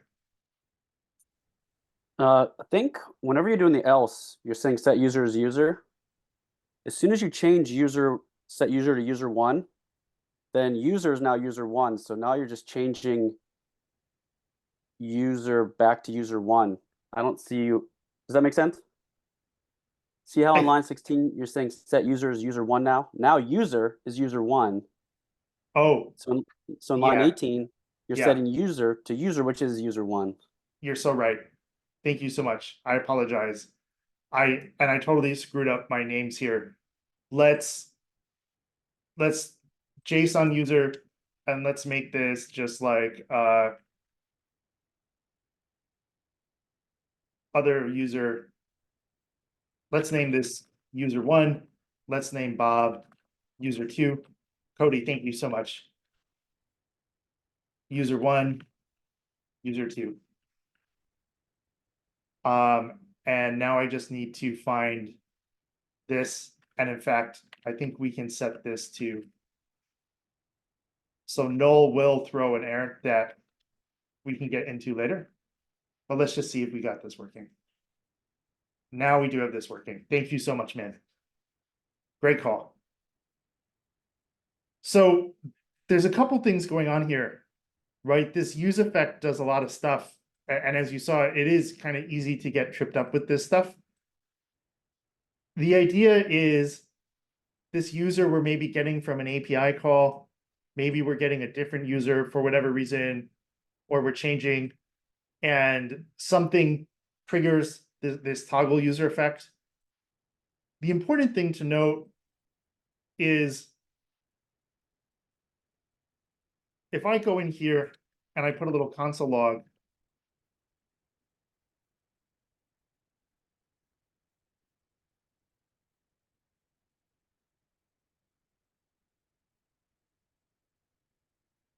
every time this parent state changes, something different is passed in as a prop, or rather every time I toggle, the props change.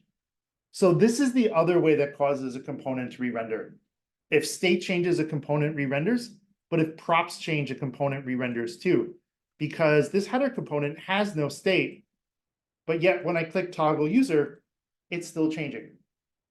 And that's sort of the power of props. And what you'll often see is state at the parent level, like this here, with this user, and then state passed down as a prop. And it took me a couple twists and turns to get there, but we got to see it in action. And I think the last thing I want to show is let's do this with tasks as well. Because that will be really cool to see, and we can add a checkbox and stuff, and even add a little bit of state to our tasks. And then I think that'll be a good stopping point. I do just want to pause and check it and see if folks have a question or something that would be good to review with this as I went through it, because I realized there were a couple twists and turns.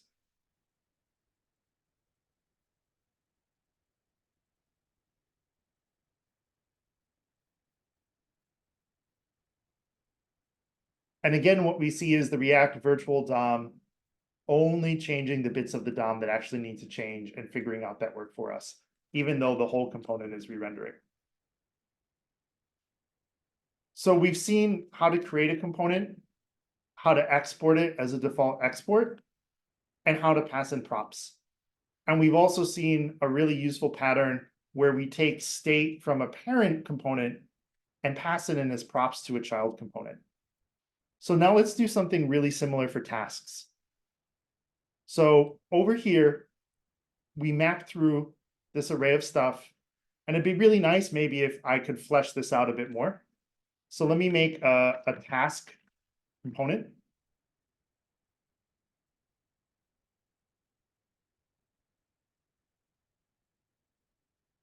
And I know I'm going to want to export it as a default export, so I'm just going to go ahead and do that right now. And you should always put that at the bottom.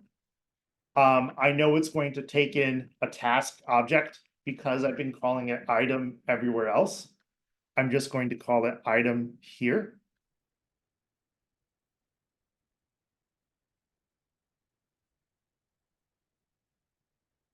And because we kind of know what these properties are, I'm going to, and I'll just go ahead and double check with app.jsx, but we have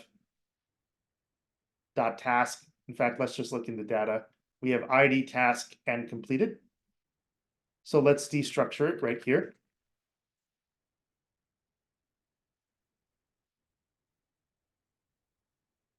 And let's go ahead and return a list element. We know we want to give it a key. Let's actually make the key the task. Let's not make it the task ID because that might screw something up. So let's also, we actually have a couple choices here on how to do this because we could pass in the whole task object, but this is not a bad way to do it. So I think we can start with this and build this out. And we'll make the key the ID, and if we need to come back to that later, we will.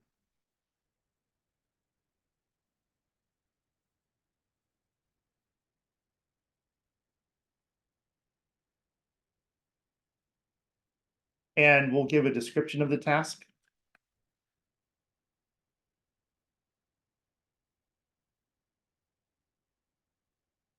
And let's also add a checkbox. And this is where it starts to kind of get a little more interesting. And so inside this list element, let's add this here, but above this, let's put a checkbox.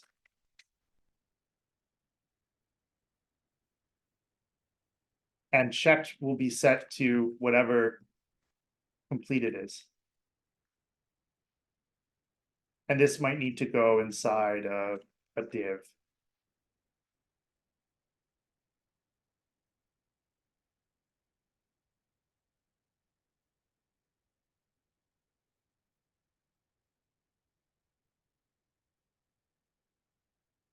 And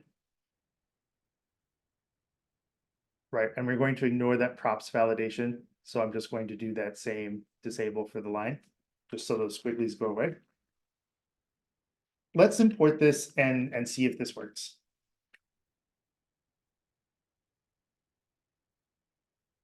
So up here, I want to import, excuse me, import task.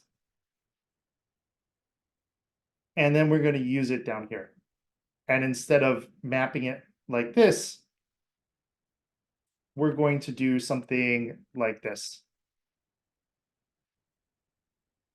Task ID equals, and this is where I could have passed in the whole item if I wanted to, and maybe that would have been the better way to do it. It's really dealer's choice.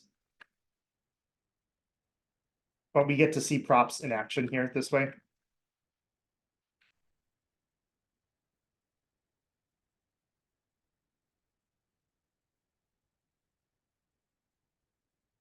And let me make sure that I close out the task. And what you'll often see is you might see props on multiple lines, though we're not going to see that here. And let me just get us a little more real estate. And let's see what the error is here. It's probably missing a curly bracket at the end. So as this stuff gets longer, I do tend to start doing stuff like this to help me keep track of what needs to happen.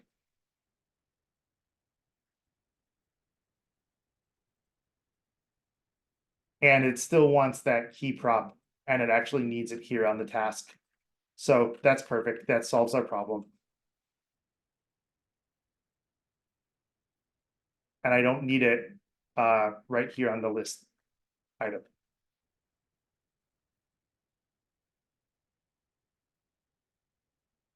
And it looks like I've got one more error to fix, and let's refresh so I can get a clean error message. It looks like task is not defined on line 49. And that's just because I forgot here that I should be using item instead of task.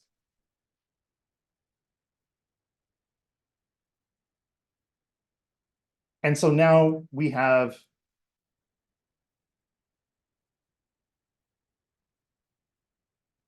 and it looks like I got something unnecessary in my tag template literal. So I got a little mixed up in my syntax. So I forgot that with React, I don't need to construct the string that way. I can do it like this. And so now we have a checklist. Right. And just to take this home, let's add a little bit of state here to toggle the checklist for the task item. And let's see what that looks like. So we know that we're going to need to create some component state. So let's import useState. We're also going to want to use useEffect, which we'll see in just a minute. And since it's already named completed, let's just use that same name. And we're going to set it to whatever the current state of the task is. And it doesn't like that I'm using the same name. So let me actually change that. We'll call this is completed and set is completed.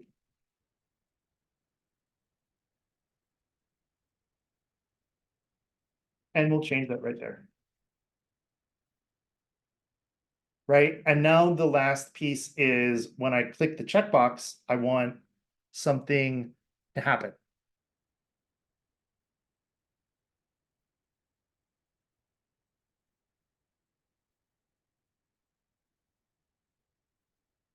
And I think the way I want to write this is like this, because we're going to start adding more stuff here. And this is a good style to see. So as your components get bigger with more props and you stick more stuff in the props, you may want to write it this way, because I'm going to add an onChange prop, and it's going to take in an arrow function. And we're going to handle that onChange event and we're going to set is completed to event target checked, which is what we do for checkboxes. And so now, if I click this, the state should be changing. Let's add a little console log is completed. And we're going to see a whole bunch of these if I refresh the page.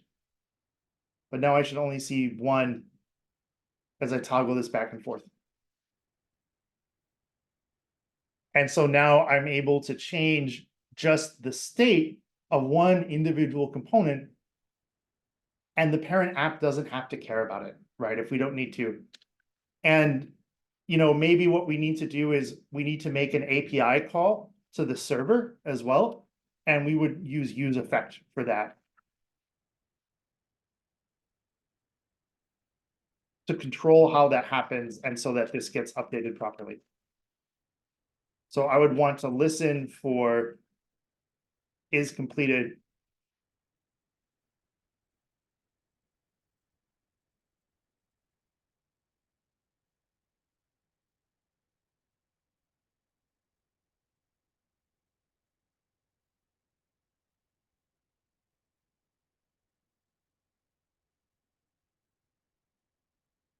So we don't want the API call to happen each time, right? So maybe what I need to do is we would probably need to add an if statement here inside the useEffect. That gets a little more complex, so I don't want to show it now. But what we can see here is now when I toggle the checkbox, I'm also making an API call, and I can do other stuff in here if I need to, and React knows about it, and it happens in a controlled fashion. So thank you for sticking a bit longer, folks. I know this ran long, but that's we covered a lot of ground, but that's the entirety of what we want to cover. So thank you very much. We definitely should break for lunch because we ran a bit long. Just a quick reminder, we have a guest speaker, or rather I'm doing a Beyond Tech talk at 1:30 Central about imposter syndrome, so please be there for that. Today is pair programming, so we'll get the pairs out after lunch. If you all have to hop, no worries. I'm more than down to stick around for a bit to answer questions and go over stuff if folks have questions or things we'd like to look at a bit more.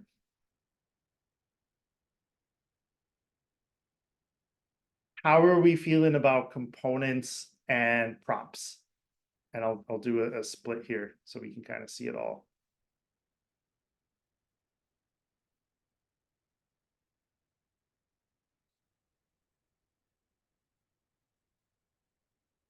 Brandon, yes, sir. All right, so we create a component, we edit the component, we do all the things to that component, and then we export that component into app.jsx in order to render it onto the DOM through React. We export it.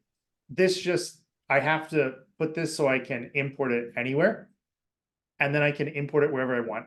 And then you're absolutely correct. We import it here in app.jsx to use it in here. Does that make sense? No, absolutely. I'm just making sure I've got the whole process. Oh, the flow. Yeah, you hit the nail on the head. So basically our app.js is gonna, for the most part, look like you know, a bunch of header. It'll look like header, body, footer, in the app return statement.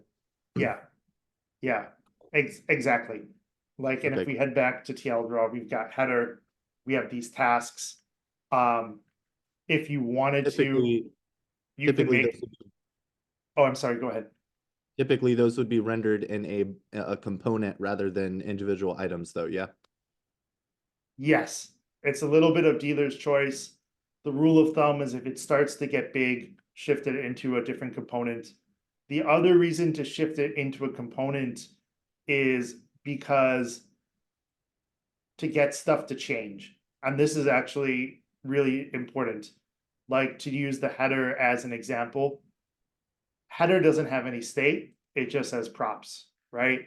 And maybe for reasons of design, because like the user is the first thing I grab when I load the app, I want the state for the user to live in the app component. But I want like all this stuff to render it here. And because a component re-renders when props change, sometimes I might make a child component specifically because I want to pass something in as a prop, that state. So then it, like when it changes at the parent level, the child component re-renders.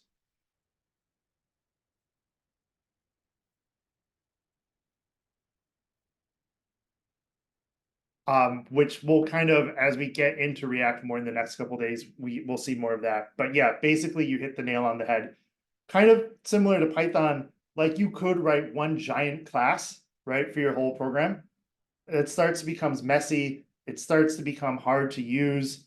It becomes harder to test. We're going to see how we can sort of organize different pages. And so I might have this header component on a bunch of different pages, or I might want to use this task component on a bunch of different page components that I'll create. And we'll see that as we get into the week. What else is on people's minds or might be good to kind of go over a bit more?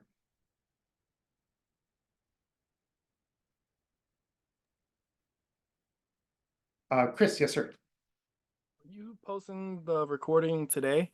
Yeah. Okay. Yeah, I would just like to just, I guess, follow along with you. Well, your recordings, so I can, I guess, get a better picture of what you did and whatnot. So, but yeah, that was just my question. Yeah, it'll be up today. I do recommend, let me pull up the assignments so we can take a look at them. So I apologize we didn't get to these this morning. So this first one is to make a pretty simple mute button. I think the more interesting one is, oh, it doesn't go anywhere because it just says it here. Take one of yesterday's assignments and refactor it to use useState. I think the assignment that helps people the most is the hangman game in React. This is actually a really good one to get started in building hangman and using state. There's a couple recommended readings. This beginning React chapter 10 is good. What's actually really good, the official Facebook docs are actually excellent. I actually recommend reading through this, and I'll share the link. But I think the piece is what you all are going to need to start thinking about is what should my user interface look like? And that's where TL draw, I think, is really useful to draw it out with boxes and stuff. And you'll have data, right, in a JSON file or whatever. But you start by in TL draw, drawing what the user interface, say for the hangman game assignment, should look like. And then you decide what my components should be.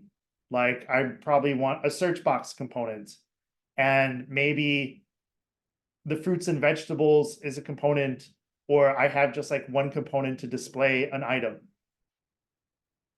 And here they kind of break it down differently. They decide to do it by they call it filterable product table and search bar, product table, product row, and they break it down into different components and not even think about like state or even props yet, just visual design and different parts. And then you create those components and you start with props. And you actually start with props before state, because props, you're really just passing data around, right? There's not as much interactivity. And you start by passing in props and writing out code you need to render data. And then once you have that working, then you start thinking about state. So I actually really like this tutorial walkthrough. I saw a couple other hands up. I want to say Mikhail.